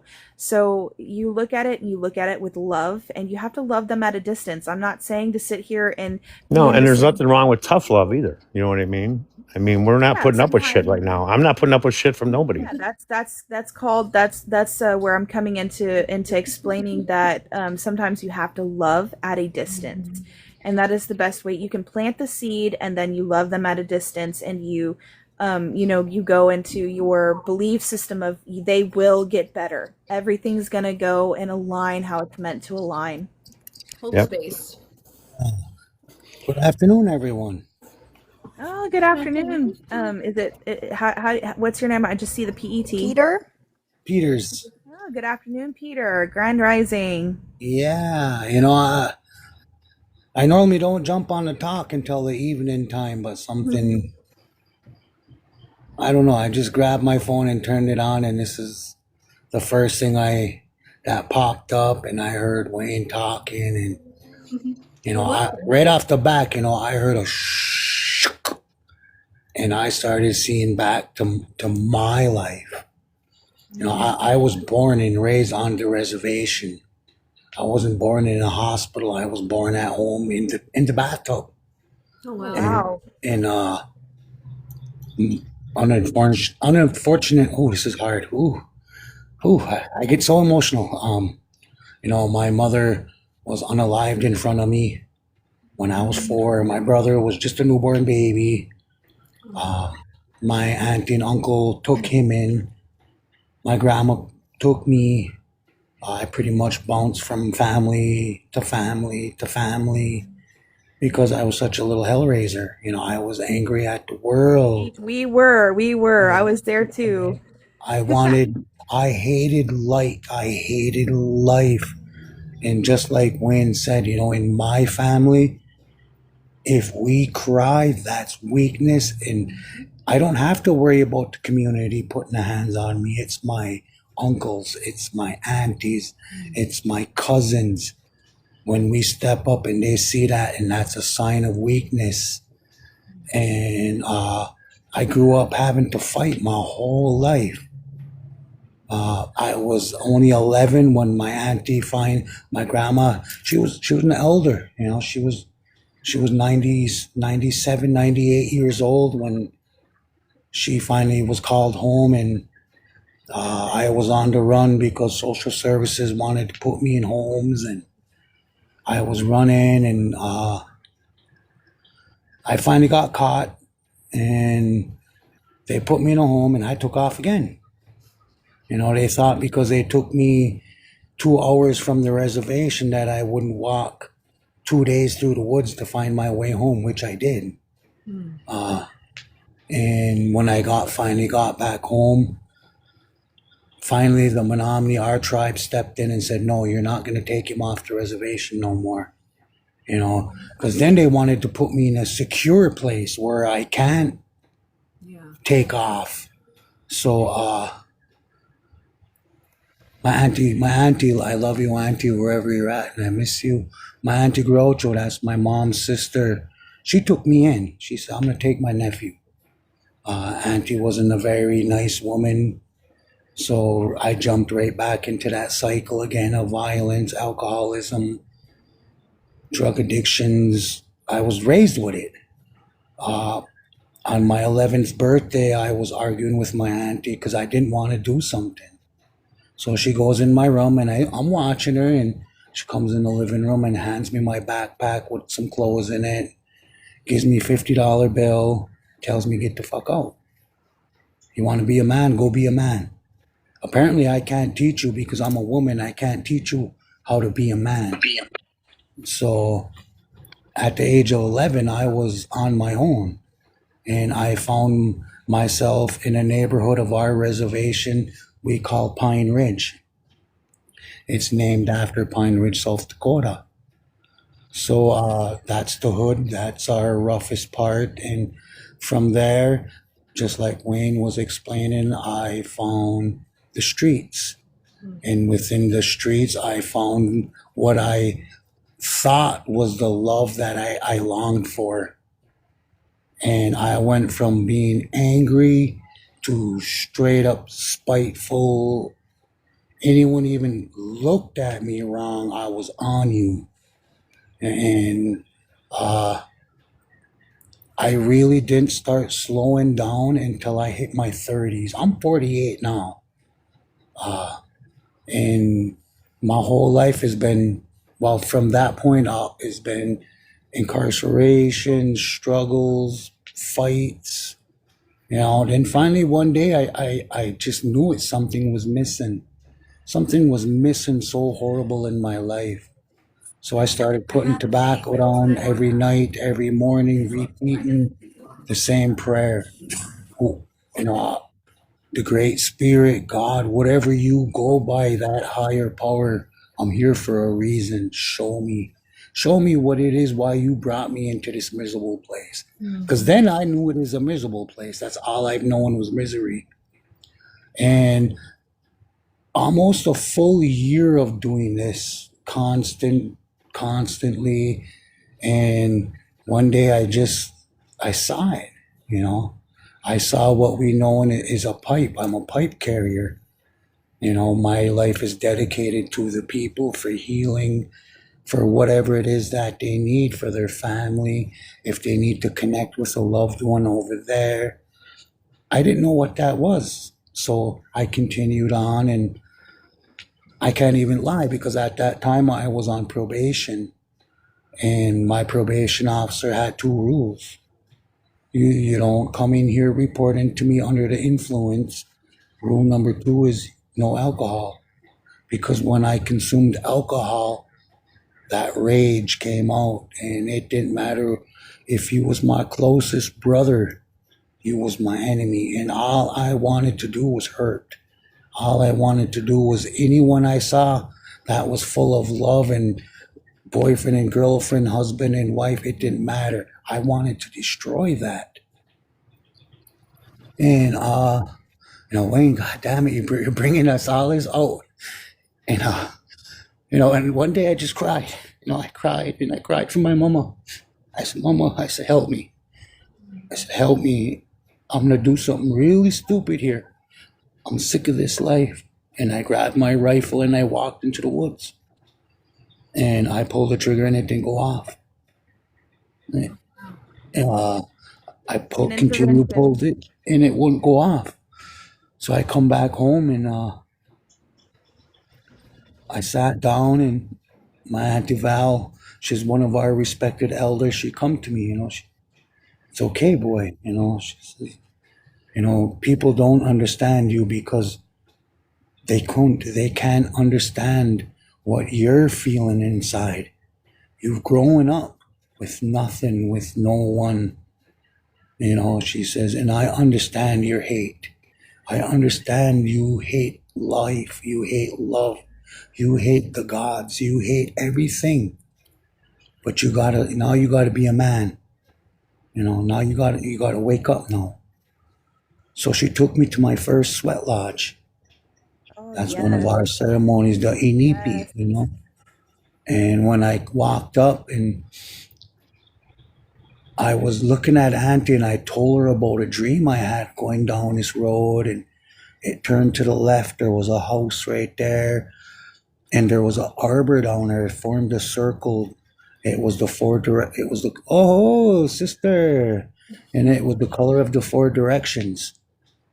And there was a sweat lodge right there. And when we pulled up, everything was exactly how I saw it. And I started weeping, I just weep so hard. And I said, Auntie, I'm scared. I'm scared. And I was shaking. And, our medicine man, Uncle Johnny, come up to me right away. And he says, let them tears out, boy. Let them out. I don't care what your family taught you. Now you're going to listen to me. You release those, Yeah, beautiful. And he said, you did right. He said, you turned to a higher power when you knew you was on a path of endless destruction and you was to end up 1 or 2 places. So when I entered, he spoke and he says, this right here is in the Lakota word, it's called Chanupa, the Yes. sacred Oh, you're pipe. Lakota. No, I'm Menominee. Okay. So my past family is Black Lakota. So Oh, yeah. So he says, and in Menominee, it's called Pagan. okay. But they're Interesting. the same. We have a pipe song. Before we load that, we sing that song to let the creator know, hey, I'm here. And it's like the way it was explained to me, that's a phone line direct to the creator. The creator will pick up, but you have to learn how to speak. I can speak. I'm talking to you. He says, no, you got to learn how to speak, nephew. I'm going to teach you. And he taught me how to speak. And the minute I picked up that pipe was my transaction into stepping into my first time into manhood. Age doesn't make you a man.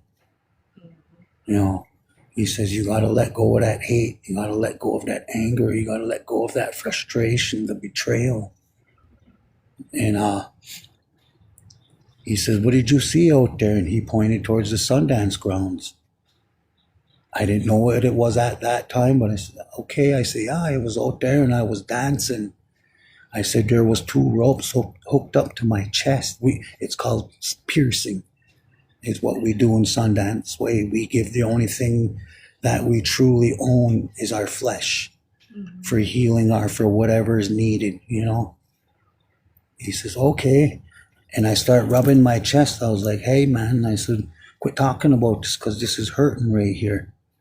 He says, yes. He says, that's a messenger. That's a message to you. He says, the spirits are going to help you. You're there now. You're finally there. You're at that point. So now with the proper guidance, you can become a better man, a better community member, a better person. And to this day, I still look back like, man, life was so much easier when I was a thug. Life was so much easier when I didn't care.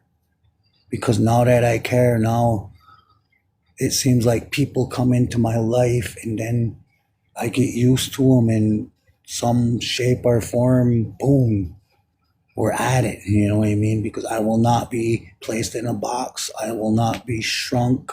I will not take orders unless you're one of my mothers. The spiritual mothers are my spiritual fathers. My spiritual fathers are the thunder beings, the sky gods, the thunderers. And my great grandma was the one that raised me. She was a witch, I'm proud of it. So is my family. And I started seeing things and I started remembering grandma at the stove making breakfast and singing these songs, and I pay attention very little, but I would listen to her and eventually I would start singing with her, running around, snotty nose, dirty hair, but I would stop what I was doing and I would listen to grandma when she was singing or whatever she was doing. And eventually I start singing with her, but change is hard. My point is change is hard, but if we allow it, it can be beautiful. Right now I got the divine feminine with me.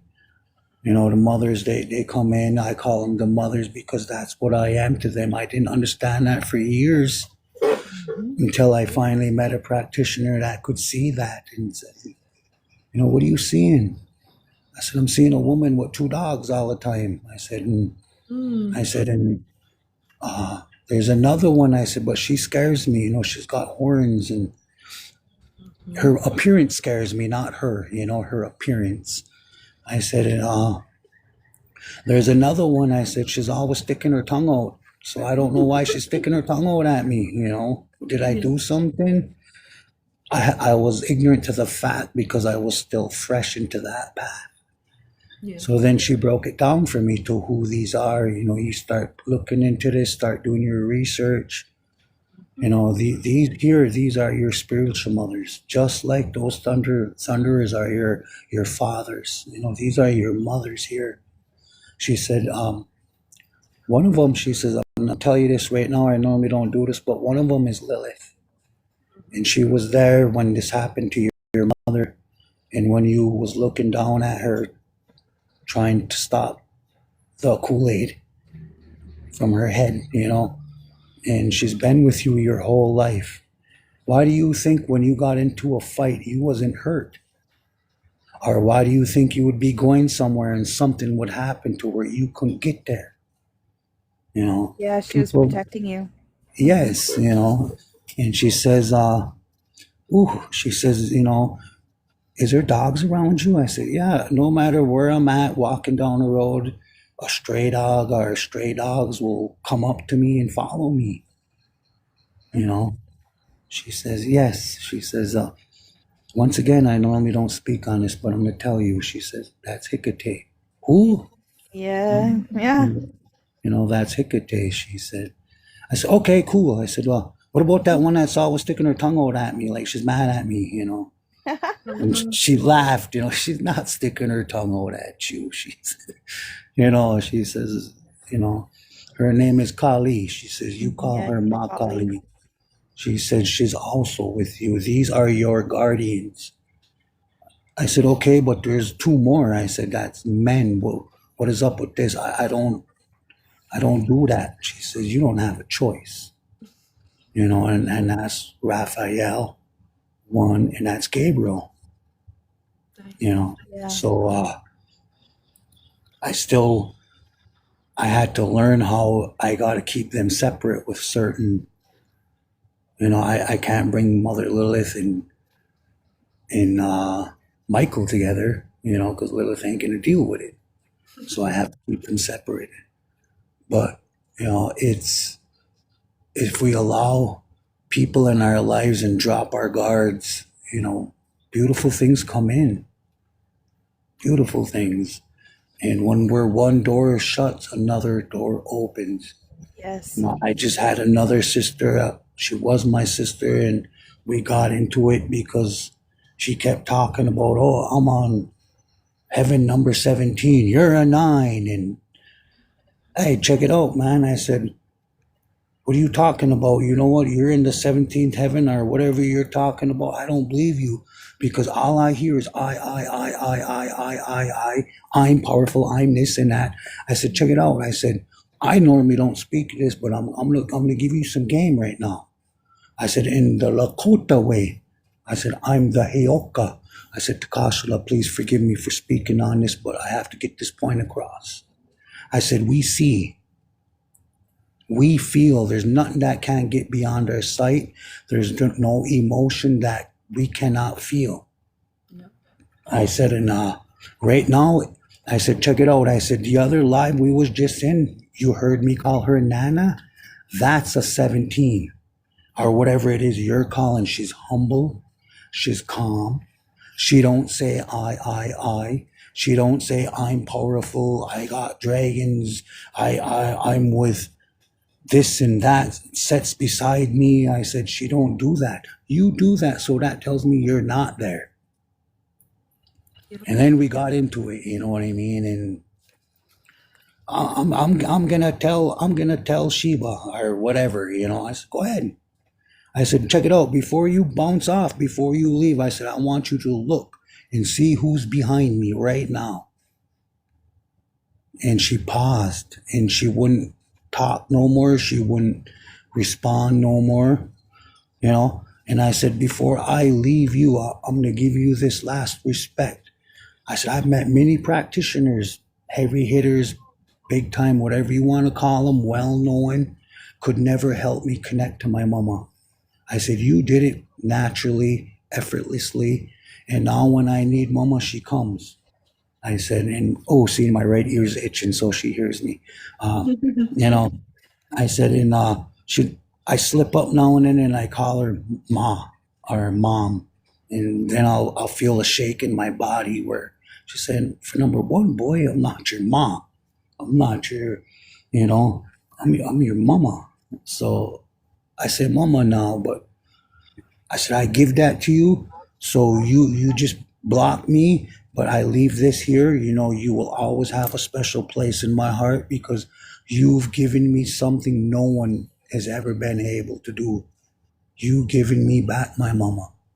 So I ask you now just to block me, because I don't block people. You know what I mean? If I block you, then we might as well start swinging. You know, that's the way I look at it. So I don't block. I take that so serious, you know? And it's so serious when people look down on us because they're hitting a trigger point. You know, you're pressing a button on someone's head, which was pressing on mine. You know, you don't speak on Lakota, you don't speak on Menominee, you don't speak on ways if that's not your way. You know, she's from Thailand. I don't know what race that is there, so I'm gonna say that out of respect. You know, I said that's you. You don't tell me that. Oh, being a pipe carrier is this. Being a pipe carrier is that. Because you don't carry that, you don't speak on that. I said, if you don't understand it, then you shouldn't speak on it. yeah. So I ask you in this humble way. I said, block me. Maybe someday in the future, or maybe not, we may reconnect. You know, until then, I said, you know, I need this door shut because otherwise it's going to get worse between me and you. I don't want that. I said, because I respect you. And in some shape or form, I even love you. Don't think I mean the way a partner loves a partner. I'm talking about the way a relative loves a relative. I said, that's where you're wrong. When I say I love you, I don't mean it that way. I said, I'm going to hit you, every one of you women on game that's in these boxes. I have no desire for none of you. I'm single for a reason because I'm taking care of me. I'm placing me first. I can't do that if I'm worried about a partner or I have to let my partner know, because I go to South Dakota every year. You know, I go to Wounded Knee and I go over there and I Sundance. I said, you know, I don't need my partner to be worried about me or me worried about her. I said, I'm good right now. You know, I'm happy. I'm happy with the man I am. I'm happy where I'm at. Maybe not be the place I'm at, but where I'm at. You know, and On the partner thing, I'm right there with you. I'm working on me. yeah, you know, I get approached. I mean, I understand it. I'm no prize, but the women, when I'm constantly engaging with, you know, they see this, you know, and some of them look at me and they say, well, why can't I see nothing? Because it's different with indigenous people. You know, our ancestors will only allow you to see so much. You know, everything else is cut off unless I personally say, yes, you can look. I won't do that though. You know, I don't grant people that access unless I feel it. Like if when a mama comes in and says, hey, you know, what's your problem, boy? Let her see, you know. Then they can see it all. And I tell people, you know, right now there's a book in front of me. That's my book of life. Turn every page. I hide nothing. You know, but be careful what you know, don't let your curiosity bite you in the ass, because there's some dark things in there.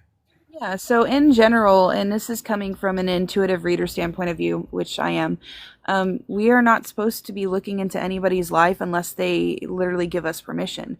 And that's Exactly. because it's like it's a spiritual form of RP, if you get what I mean.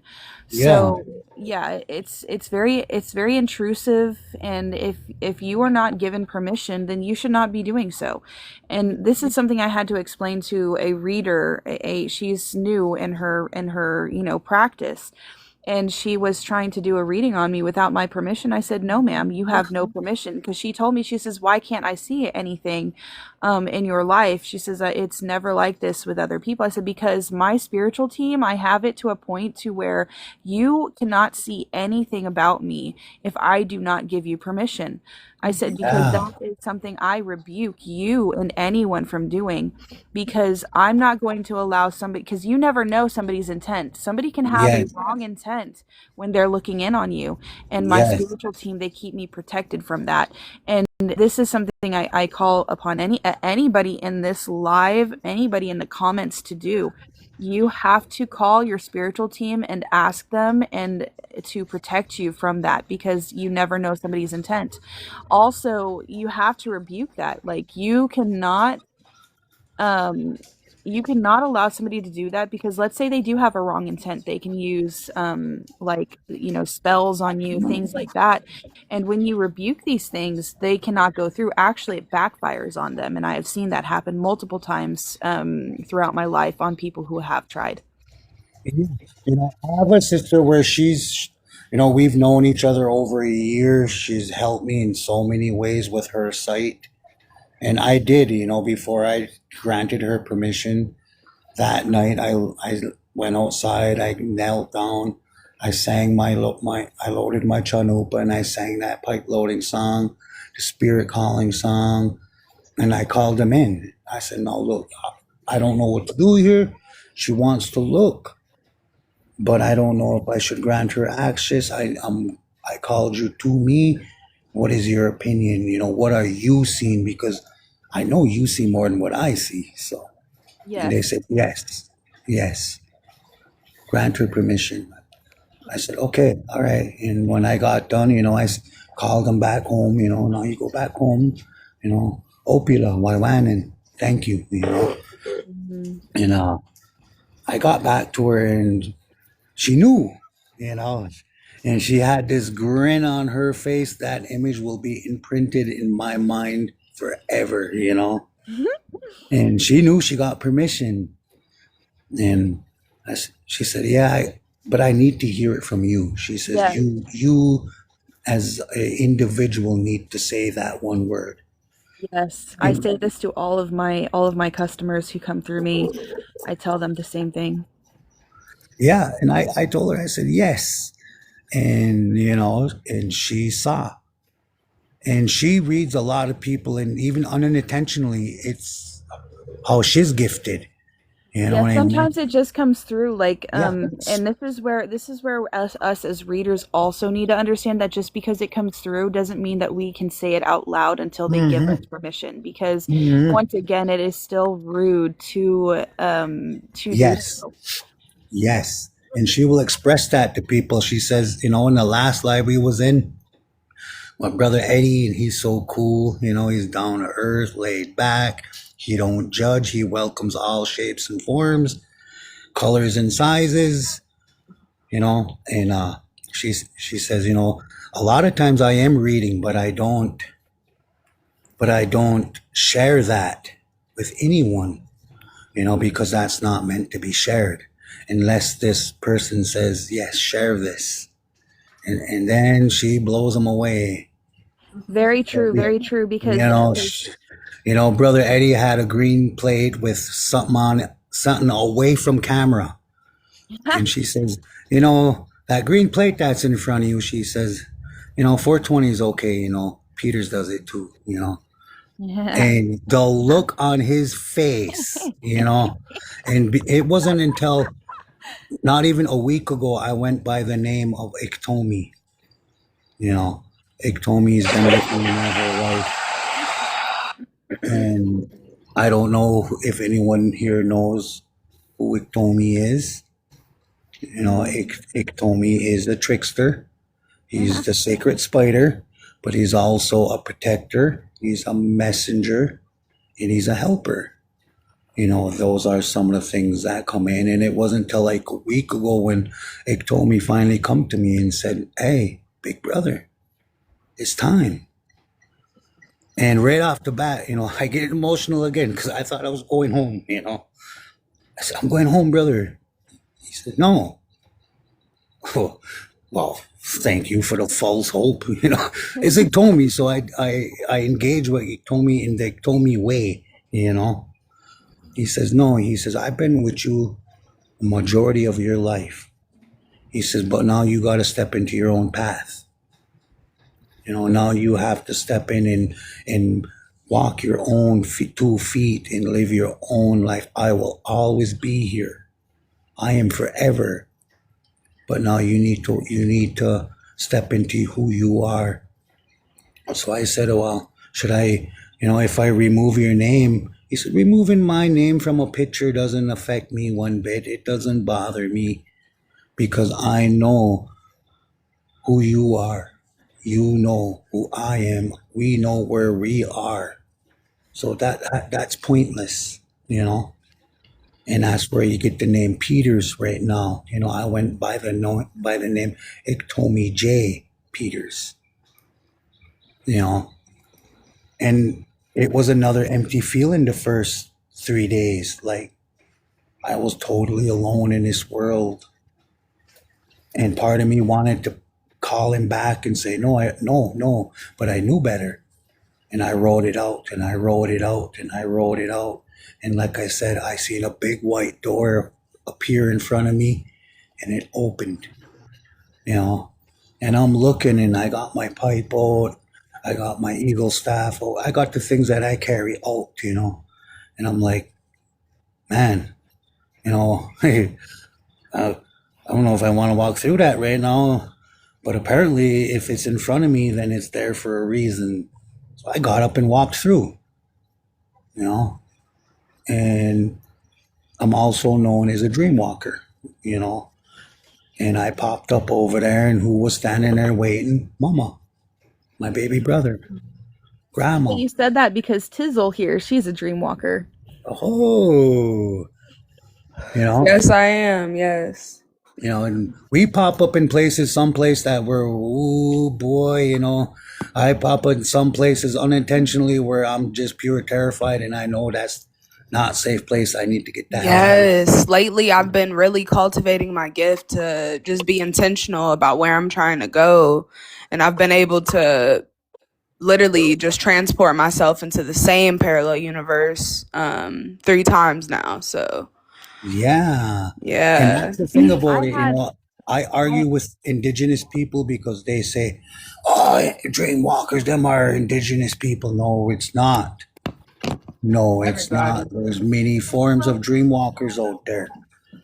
Just because this person is not our color, our religion, does not mean they don't have that ability. Yes, I agree. I think a lot of people in the spiritual community do have it skewed too, because they keep trying to go back to like melanin and how powerful it is, and it is, and we understand melanin, but what they don't understand is like some people have melanin in them and it's just not broadcasted. Like I have I have a daughter that's lighter than me and her father, and it's just because genetics. My father's light, his mother is light, and she literally looks, like a Caucasian woman, but she is very much, African American, Black. So, some people don't even realize, you don't even know what you're looking at. You don't know somebody's ancestry. You don't even understand just because you look at someone for face value. Like, honeybee, for all we know, you could be, mixed with some stuff too. We don't know. So I don't judge people. Yeah. It's neuromelanin. The neuromelanin, it's it's so much going on. Hey, first of all, hey honeybee, how are you? Hey, welcome I'm on. so happy to see you on. It's funny, I sat down and I had like a narcolepsy moment. Like I scared myself, I fell asleep. I have narcolepsy. Do you? Oh, okay. My bad. I don't mean it to be like funny. No, I thought you were like serious. Like, do you? No. I just had a moment where I just like, I'm not the only one. Oh no, I freaked my son out. He was just like, "What is wrong?" He was like, "You okay?" And I'm like, "I just came back too," and I jumped on TikTok and here you guys are. Well, honeybee, it's so funny because I literally created a prompt similar to yours because as soon as I saw your prompt, and I was like, he has blinded the eyes of them. He has been a liar from the beginning. And see, a lot of people, it is so multi-layered. And I just got excited. I come in here and Tizzle's like, "Hey, Elle." So I know we already know we're amongst family, but I will say this: I realize my family is like multicultural in background. Yeah. And honestly, I'm one of those people. I know we all come from different places in the world. I'm from the Northeast, and it used to tickle me, especially after I had the fortunate occurrence of coming across he was now, at the time I met him, he was a PCP, a primary health care provider, but he originally was a geneticist. When I met him, he told me, and how he went from being a geneticist to a PCP, and he told me that if we actually knew what we were, like humanity, racism wouldn't exist. He was telling me about all of these things. And because he said when he went to go work at the CDC, when he went to go do his orientation, especially specifically for his job, he was told, you guys were taught this in medical school, or just in school in general. Yeah, put that on the shelf. That's not what's really going on. It's XYZ, this, that, and the third. And he said that he was just telling me all these things, and I'm just like, wait a minute, what? But I wasn't really surprised. You know how, like, you might have someone like Honeybee or Tizzle, someone or Aquarius share something with you, and it's like your essence, your spirit already knows this information, and you get excited just having someone else um confirm it, verbalize what you already know. And the thing is, a lot of us were birthed into the bloodlines that we were birthed into, or into the families that we were birthed into, to end a lot of a lot of things with that line. And a lot of times we hear that, but we don't get the gravity of Yeah. it, right? You have your mom and dad. With them, you have how many sets of grandparents? We're carrying so much that we don't realize that we're carrying. A lot of you guys are ending ancestral trauma for multiple sides, because when people say, again, my family, a lot of times when we think, we're only identified sometimes with one side of our family, forgetting that how many sets of grandparents you have, how many hopes and dreams, how many people, like, spiritually, physically sacrificed, hoping that one day that someone like you would be here. And Honeybee, it came to me a couple of days ago, and again, we all internally knew this if we didn't give words to it at the time, is that you can't tell me, especially with everything we've come to know, that a lot of our ancestral traditions, right? So like my grandmother that passed, and I actually was going to pay homage to her the next time I go live. She told me, she said, we have some type of, she was trying to find out some of her lineage. And she said, you know what? I know we have XYZ. She was talking about, she knew that she was told that we had Cherokee, but she said, I don't want to claim that necessarily, because that's kind of like a running joke sometimes amongst like heavily melanated communities, because people don't know. Everyone always tends to say Cherokee and not be sure, right? At least I knew what she was speaking of, right? And come to find out, after she transitioned, I find records. Guess what? And she never talked to me about this. She didn't know this. She had family from Alabama, and I came to find out that she was actually correct. It was her family was between, there was Creek, Tree, Creek people, Tree people, and, or what was it? Oh my goodness. I can't think of the name right now, but it's another group. And the lady said that my grandma's grandfather was reclassified, but these are the group of people he belonged to within the community, and they have it documented. Like, they were able to pull his name. And I got emotional because she internally, like, she knew this without confirmation, any document. So my point being is that we carry the weight of our ancestors. We also carry the stress. We carry the pain, and that right there prevented me so many years. I mean, I would connect with my ancestors, but rarely, because I felt their frustration, I felt their heartache, I felt their closing off, and that was my focus. Yeah, and I wasn't allowing myself to also feel what they was showing me. They was also bringing their gifts. They was bringing their blessings. They was bringing all that, if I would allow myself to see that. But because I was so shut off, I was focused on just what I was, the main feeling with them. I was missing a major portion of that. And right now, and it's just been maybe about a month, I'm finally seeing, the gifts that are coming in. I wake up and just see something, and it's different. I see colors now. And my whole life, I was a non-believer in the whatever I want to say it with respect, the Christian way, the archangels, and I was against it. And 8 months ago, I had a heart attack, and when a lot had to do with that. One of them was me refusing to upgrade. My ancestors come in and you're gonna upgrade. No, I don't. Nah, I'm good. I'm good. And that was the told me. That was him coming out of me because I was embodying him too much. And I was I was coming close to the threshold where I was gonna become that. And they told me it was coming and saying, stop, stop, stop. This here isn't meant for you or any living human being. And I went to Inipi after I got out of the hospital because we had a healing ceremony for me. And one of the elders said, they call me PX. I don't know what it stands for, but I've had it my whole life. I don't know. It sticks with me. I'm okay with it. You know what I mean? And she says, PX, she said, what did you see? What, when that happened, can I ask you this? I said, man, you know what? I said, I never believed in this, but when I came to, I said, I didn't know what it was at first, but hey, I saw that gate. I said, I don't care if you guys dislike this or not and tell me to go to church if I believe in this. I'm telling you all. You want to know? I'm telling you. If you don't like it, keep your mouth shut and deal with it. Now I'm going to give you what you asked for. When I walked up and I saw that big gold gate, and this sense of calmness, everything was okay.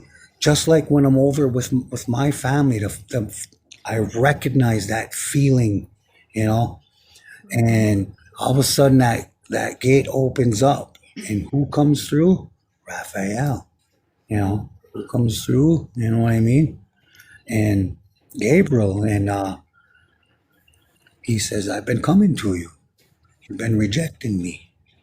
We've been coming to you. You've been rejecting us. I say, yes, because I don't trust you. Well, how can you trust something or distrust something you don't know? I said, okay. We've been given a false narrative, to Yes. follow as Christians. And so we really don't know the depth of these. Yes. So I'm standing there and Raphael says, there's someone else. And I saw that name up there. And it wasn't until maybe about a couple seconds ago, the name Yahweh, He said, someone wants to speak to you. Are you okay with this? And I could feel this. I don't know a word for it getting closer, And this man comes through and he looks at me and he's like in cloth. I can't explain it. Best word I can say is cloth. You know what I mean? And he comes up and he says, you want to know why you're here? I said, yeah. I said, ain't none of my family in there. Not one of them. He says, look. And when I looked, there was Mama. There was baby brother. He says, what you call the happy hunting grounds is just another name. It all comes down to this. I said, so I'm here because I'm a non-believer, because you're showing me this place is real, correct? And he smiled. He said, yeah, yes. How do you feel now? Well, I feel ashamed. I said, I feel ashamed that I should have did this when I was younger. There's so much other things I should have did. He says, don't feel ashamed. He says, this is humanity. Humanity's changed in such a way, and it's not for the best. Yep. But now this place is real. Now what you call where your ancestors are and what this is the same. I said, okay. And I could hear this shh, and I got excited, because that's part of me also. I'm not light or I'm not darkness. I'm in the middle. That's the yoga. I'm not light or darkness. I can be both. I have one foot in this reality, the other one in that one. And I said, hey, he said, yeah, you've been down there. He said, you've been down there many times. But he says, listen here, you got to stop venturing. He says, your curiosity got you in so much trouble through your life because people tell you, don't go over there. What's the first thing you do? I go over there, because I'm curious. I want to know. So that's one of them situations. How do you say FFMO or however that's saying? You know what I mean? Mm-hmm. And he says, but there is a place over there you haven't seen. Will you allow me to take you there? I said, yeah. And I was really excited, and I'm actually jumping up and down, and I'm rared up. And he says, well, for number one, you need to calm down because you're not going to like the other part of where you was. Okay. And he reaches his hand out, and I'm looking at his hand, and I'm looking back and forth. And you know what? I said, I got to start believing some point here. So I just reached out and I grabbed his hand. And that quick, we was coming down this, through this tunnel, and it smelled horrible. Like the most disgusting smell you could ever have, our smell. And we pop up, and I'm looking, and there's these infernals standing all over. Some of them look like scaly with claws, some all kinds of different shapes and forms. You know what I mean? Mm-hmm. And I was like, okay, but why are not they looking at me like they want to destroy me? Why are they looking at me like, what are you doing here? He said, they don't want to destroy you, but you don't belong here. He says, look over there. And I looked to my left, and I did start seeing people, and I felt something, He said, are you sure you want to know what that is? I said, I know you said that about my curiosity, and here we go again. I said, but I gotta know what that is. Otherwise that's going to be stuck in my head. Okay. We walk over there, and I see two of my cousins, and he starts talking to me. He says, change. What you do in this lifetime reflects your eternal. He said, look at me, what I did my whole life. This right here, this is my punishment. I don't want this for you. He said, I do not want this for you or anyone. When you go home and you go back, he says, you express this to people that this place is real. He says, you know how many years it's been since I felt any sense of peace? This has been the first time that I'm not being tortured. This is the first time that whatever he's experiencing down there, so that eased while he was talking, So I look up at Gabe, and I'm, hey man, I said, can I just grab him? And no, he said, no, you can't. He said, that's him, and that's, he created that future. He's eternal resting place. I said, all right, man, I had enough of this. I said, let's go. He said, okay. And just that quick, I was right back up there again in front of the gate, but I could still smell that on me, and I started gagging, and it was horrible, and Raphael says, he puts his hand on me and says, gone. And just that quick, that smell was gone. And he says, I also remove the emotions that you felt down there, because that's going to affect you once you wake up.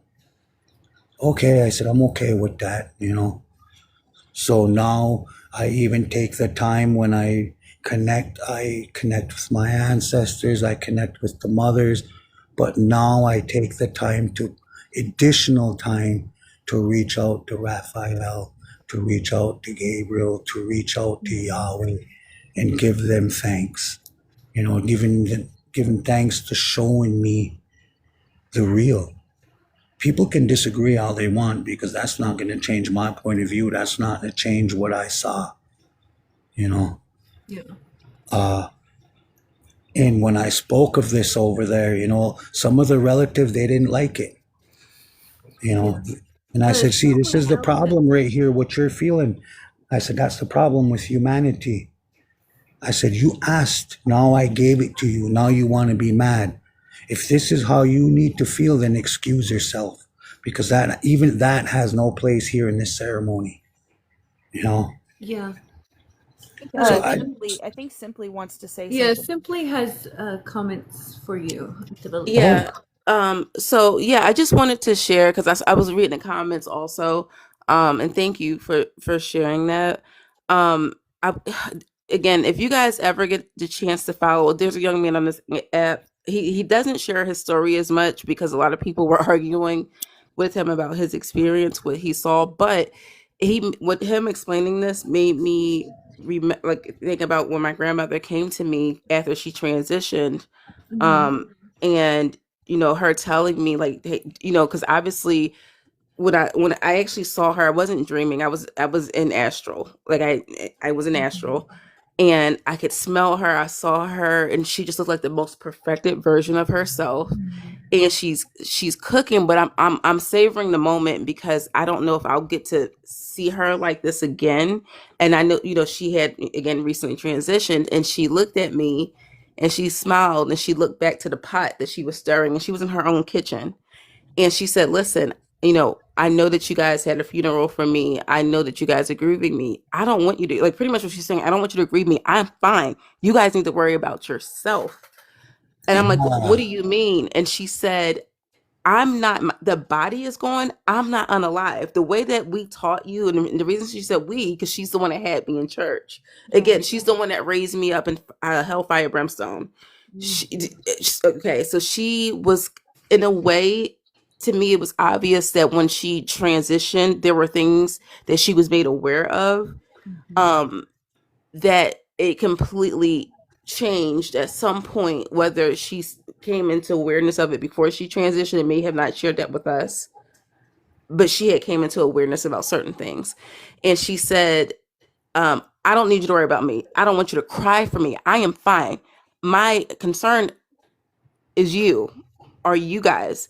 Tell your mom, your aunts and uncles I'm sorry, because there were things she did not get to say to her kids. Now, interestingly enough, there were things that she shared with me that I had no knowledge of in this current waking world. There was no way I would have known this information, and but she said to me, don't weep for me.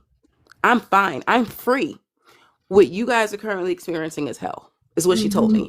What you guys are experiencing is hell. I'm fine. I don't want you to worry about me, baby. You need to see through the smoke and mirrors.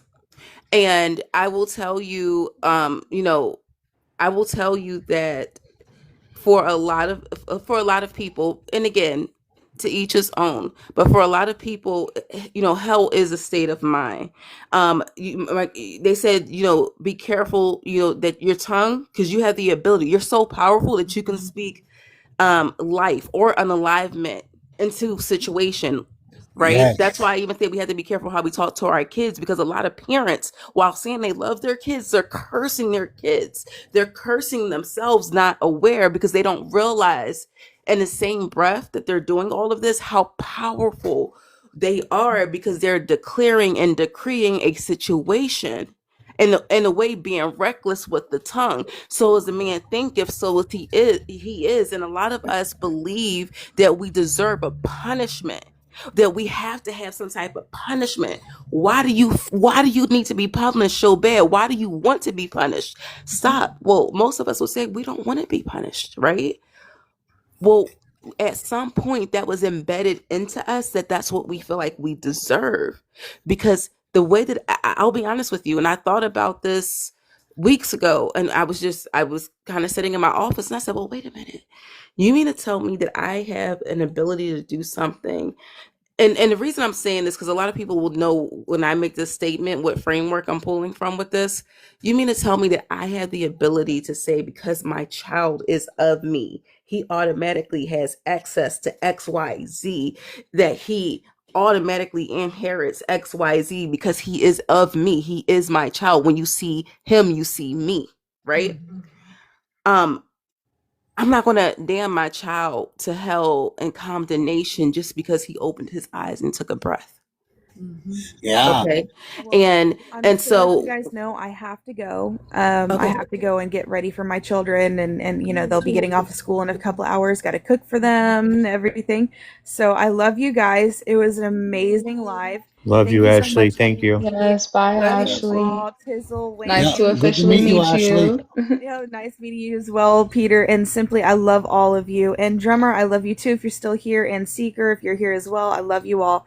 Y'all have a beautiful rest of your day. You too. You Thank too. you. you as well. That So was yeah, she was beautiful. the heaven and hell, that we were taught, it's not an external place that you go to when you transition. Okay, it is a state of mind that you, instead of an eternal place of torment, it's an internal place of torment. Yes. And That so, was what I was trying to get to before, but my mind was just not, I couldn't push that out to what my cousin was saying, I'm here now. I wasn't getting that. They're like, okay, well, that's why I thought, well, let's go. Let me take him over by the family. And he was not okay with that because he needs to remain where he's at until he figures out or does whatever that he needs to do to leave that place, because that place is just another stop. mhm. Is the way he You're explained it to me. This is just another stop. This right here, he says, what you have, you already know that's a shell. What's inside there is what counts. But what's inside of you is whatever you create, how you live your life. You've lived your life in a bad way, but you changed. You so went your from hate. thoughts create your reality even in the astral. So even when you Yes, transition, if your thought is that you're going to an eternal place of torment, then you will experience that when you transition. But yes, if you were to actually stay, that's why you hear of NDEs, people coming back and experiencing hell. Well, no, but if you were to actually transition and stay there, your guides are going to help you through all that. yes. So it's You like know, he said, it's a stop, but it's all in the mind. you know, I go to the underworld a lot. I'm not gonna lie, I do.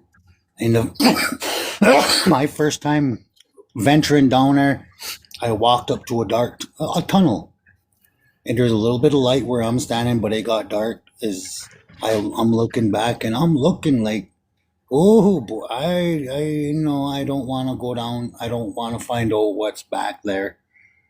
And I seen two torches light up. You know, two torches light up, and I felt protected. I felt, yes, it's okay. And when I stepped forward and I walked in, who was standing there? Mother Hecate.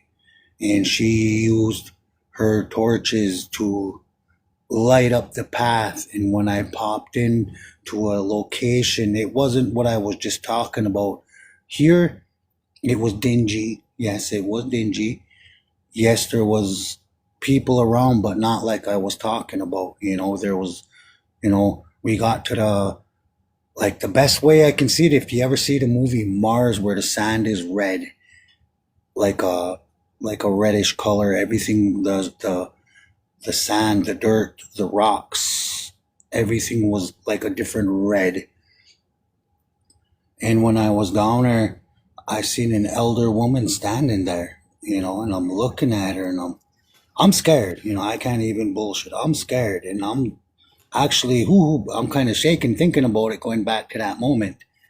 And I looked to my left, and I said, Mother, I know you wouldn't bring me here for just feed me to the wolves. I'm gonna say it that way. I said, but go to her. She said, go. And so I walk up and I approach her, and we have a gesture that we do when we first meet someone, you know what I mean? And I gave her that gesture, and she smiled. She said, what you do is in your blood. She said, this is in your DNA. Just like your mother, she said, just like your grandmothers. All of them, she says, it's in you. But because before your time, your family members, they were so disconnected. None of them could pick up those gifts.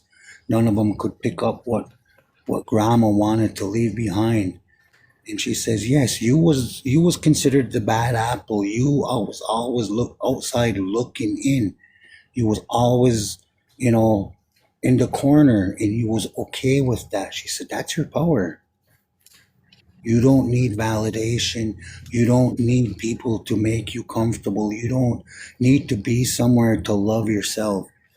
You find light in the darkest areas.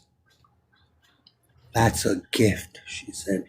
That is a gift, and I give this gift to you. And she touched me in right between my eyes, you know.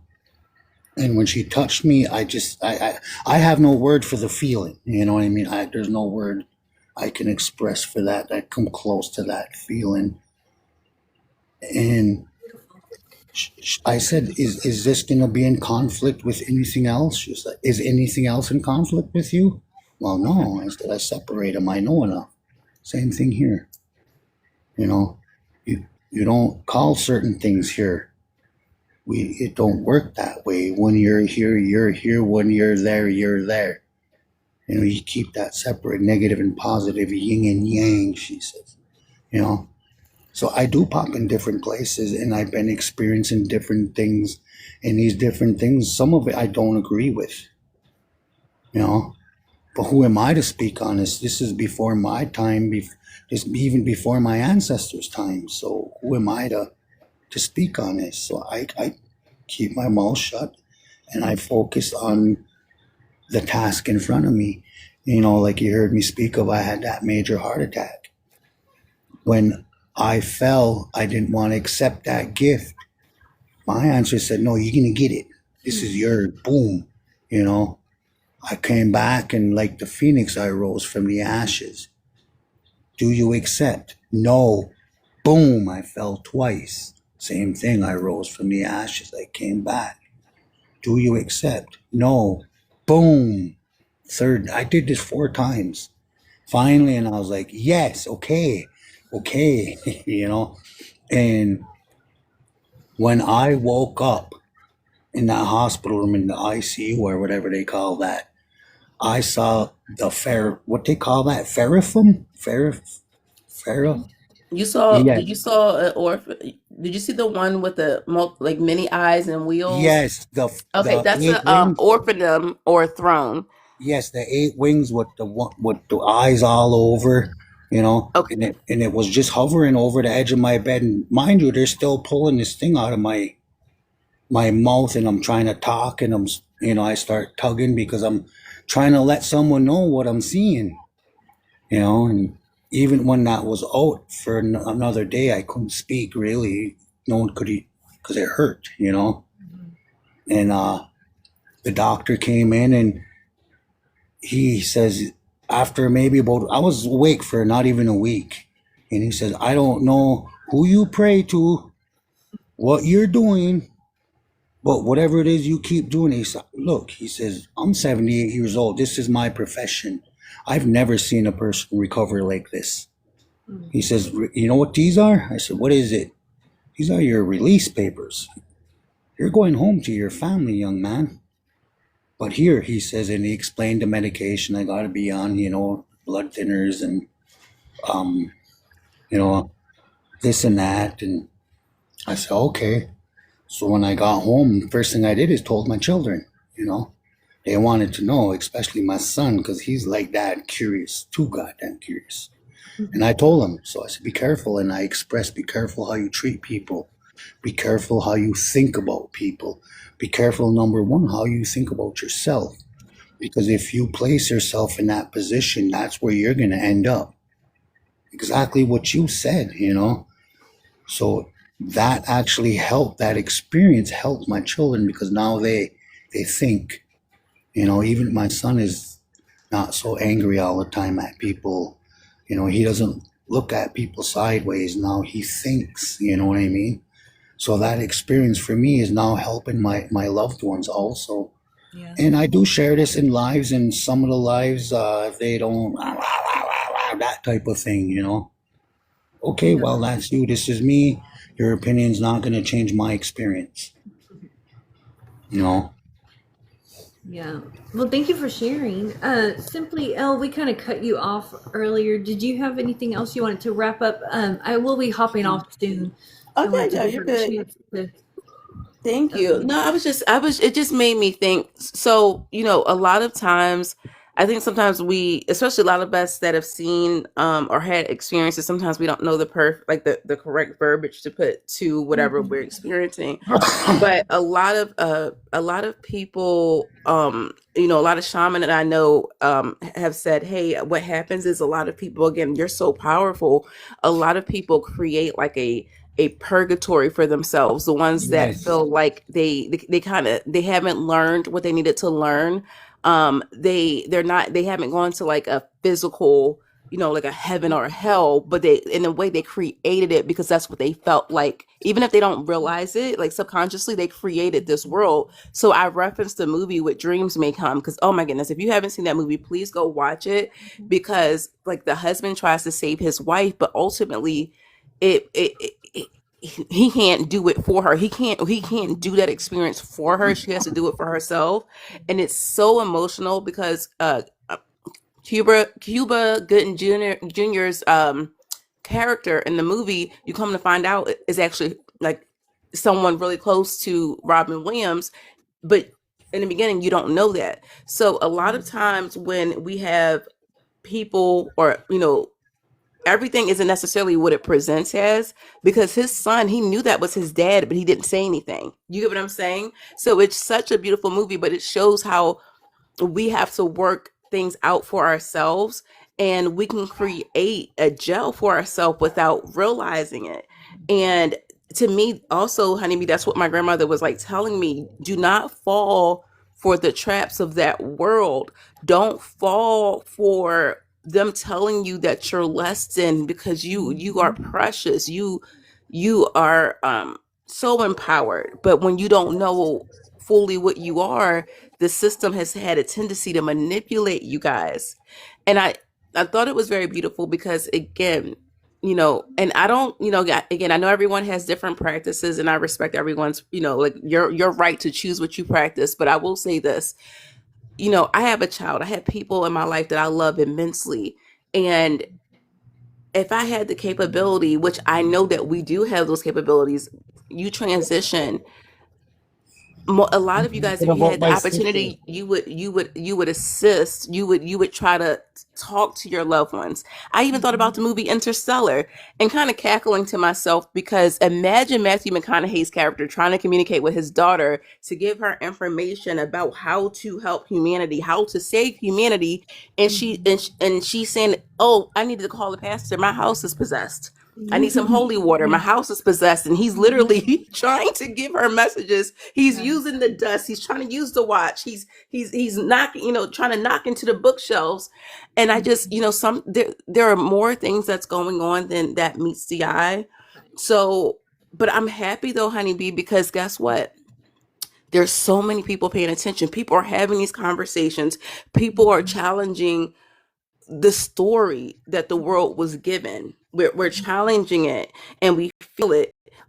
Before I go, I know you have to go, but I wanted to ask this because I come to learn that I'm not the only person that's had this experience in meditation or in astral. And my child, even though I do what I do, I don't impose that on my son. I teach him things, but I allow him to have his own experiences. So I kind of wait and see what he experiences. And I always tell him, hey, come and tell me what you feel, what whatever's going on. So in astral, I was pulled up to a platform. So swirling, it was weird, honeybee. There was a swirling dark gray disc, right? And it it dissipated and started drawing that same dark gray kind of dissipated like smoke. It started creating a stone staircase. It was spiral stairs going all the way up, and it was pulling me up as it was drawing itself out. And once I got to the top of the platform, a light purple and a dark purple disc, swirling disc, um, opens up, and I see an eye looking back at me. Really thick eyelashes, beautiful eye, and it's blinking. and then it backs up, and I start to see wheels, kind of like a wheel. But when I first saw it, I wasn't fully sure what I was looking at, but I wasn't afraid of it. But I'm like, why am I seeing the eye? And it looked at me, and then it disappears, and then I see, water. I remember seeing water and hearing the water so intensely, and I saw mountains and forests, and it started to speed up, like I was flying very quickly over it, and then I started seeing people. Well, after that, I was telling one of the shaman that I've worked with for a long time this, and she said, that was a guardian that you saw. So she said there are places where a lot of you guys, because you don't realize fully, like, again, even as being of source, right, what you have access to. Here you go. And I saw it again, but I kept seeing the eye. Guess what? My son says, Mom, when I went, he had one of his meditation classes. Mom, I see a swirling disc, and I saw an eye. Has anyone else seen an eye when they go into meditation or astral? I have not, but I've heard Drummer mentioned the spiritual eye, which is like what his logo looks like, the star in the middle with the blue and then the gold around it, but not like a physical eye. No, but that sounds like an amazing experience. I love that. Yeah. Because I think that most of us, I mean, the eye was literally bigger than me. Okay. So I was like, I think most of us would have been like, what the heck is going on here? Almost seeing eye, right? Yeah. Well, and you know what, honeybee, I could always remember, like, even hearing when it went to go blink its eye, I could like hear it blinking. Like the eyelashes was like so heavy and big. Yeah. And I wasn't afraid. But I felt seen. You ever have someone, and not in a negative way, but they see you, but you can feel them seeing you? That's what that was. Like she was reading you. Yeah. Well, that's a beautiful experience. I love that. But no, me personally, every time I have like different experiences in the astral or dreams or anything like that here lately, I've been using chat to interpret those for me. So you may reach out to your chat bot and see what they have to say, how they interpret that, and then also mention your son having a similar experience, because I don't know, but it could be like an ancestor, it could be a guide of some sort, because I know guides come in all shapes and forms. So that was most likely an angel, says Divine. Yeah. Definitely could have been. It definitely sounds like, something that was there to help you. So look into the symbolism further and all that. Because there's definitely a message there for you. I'm not sure what it is, but thank you for sharing. Yeah, I do have to hop off. If there's anybody else on the panel that wanted to give any final words before I get... No, I don't really have anything else to say. I had a great time here today, so I hope to see you again soon, honeybee. And I did send you my birthday because I am interested in, Okay, awesome. Thank you, honeybee. Love you guys. Yeah. Thank you, honeybee. Love everybody. Awesome. Well, I will be back on Sunday morning around 9 a.m. Central Standard Time. I think we're going to be discussing preterism. So, fulfilled eschatology. The Bible was complete at the destruction of the temple in Jerusalem from 66 to 70 AD. And yeah, I will see y'all then. Follow me on all platforms. Join the Discord linked in the bio. And I will see you next time. Bye.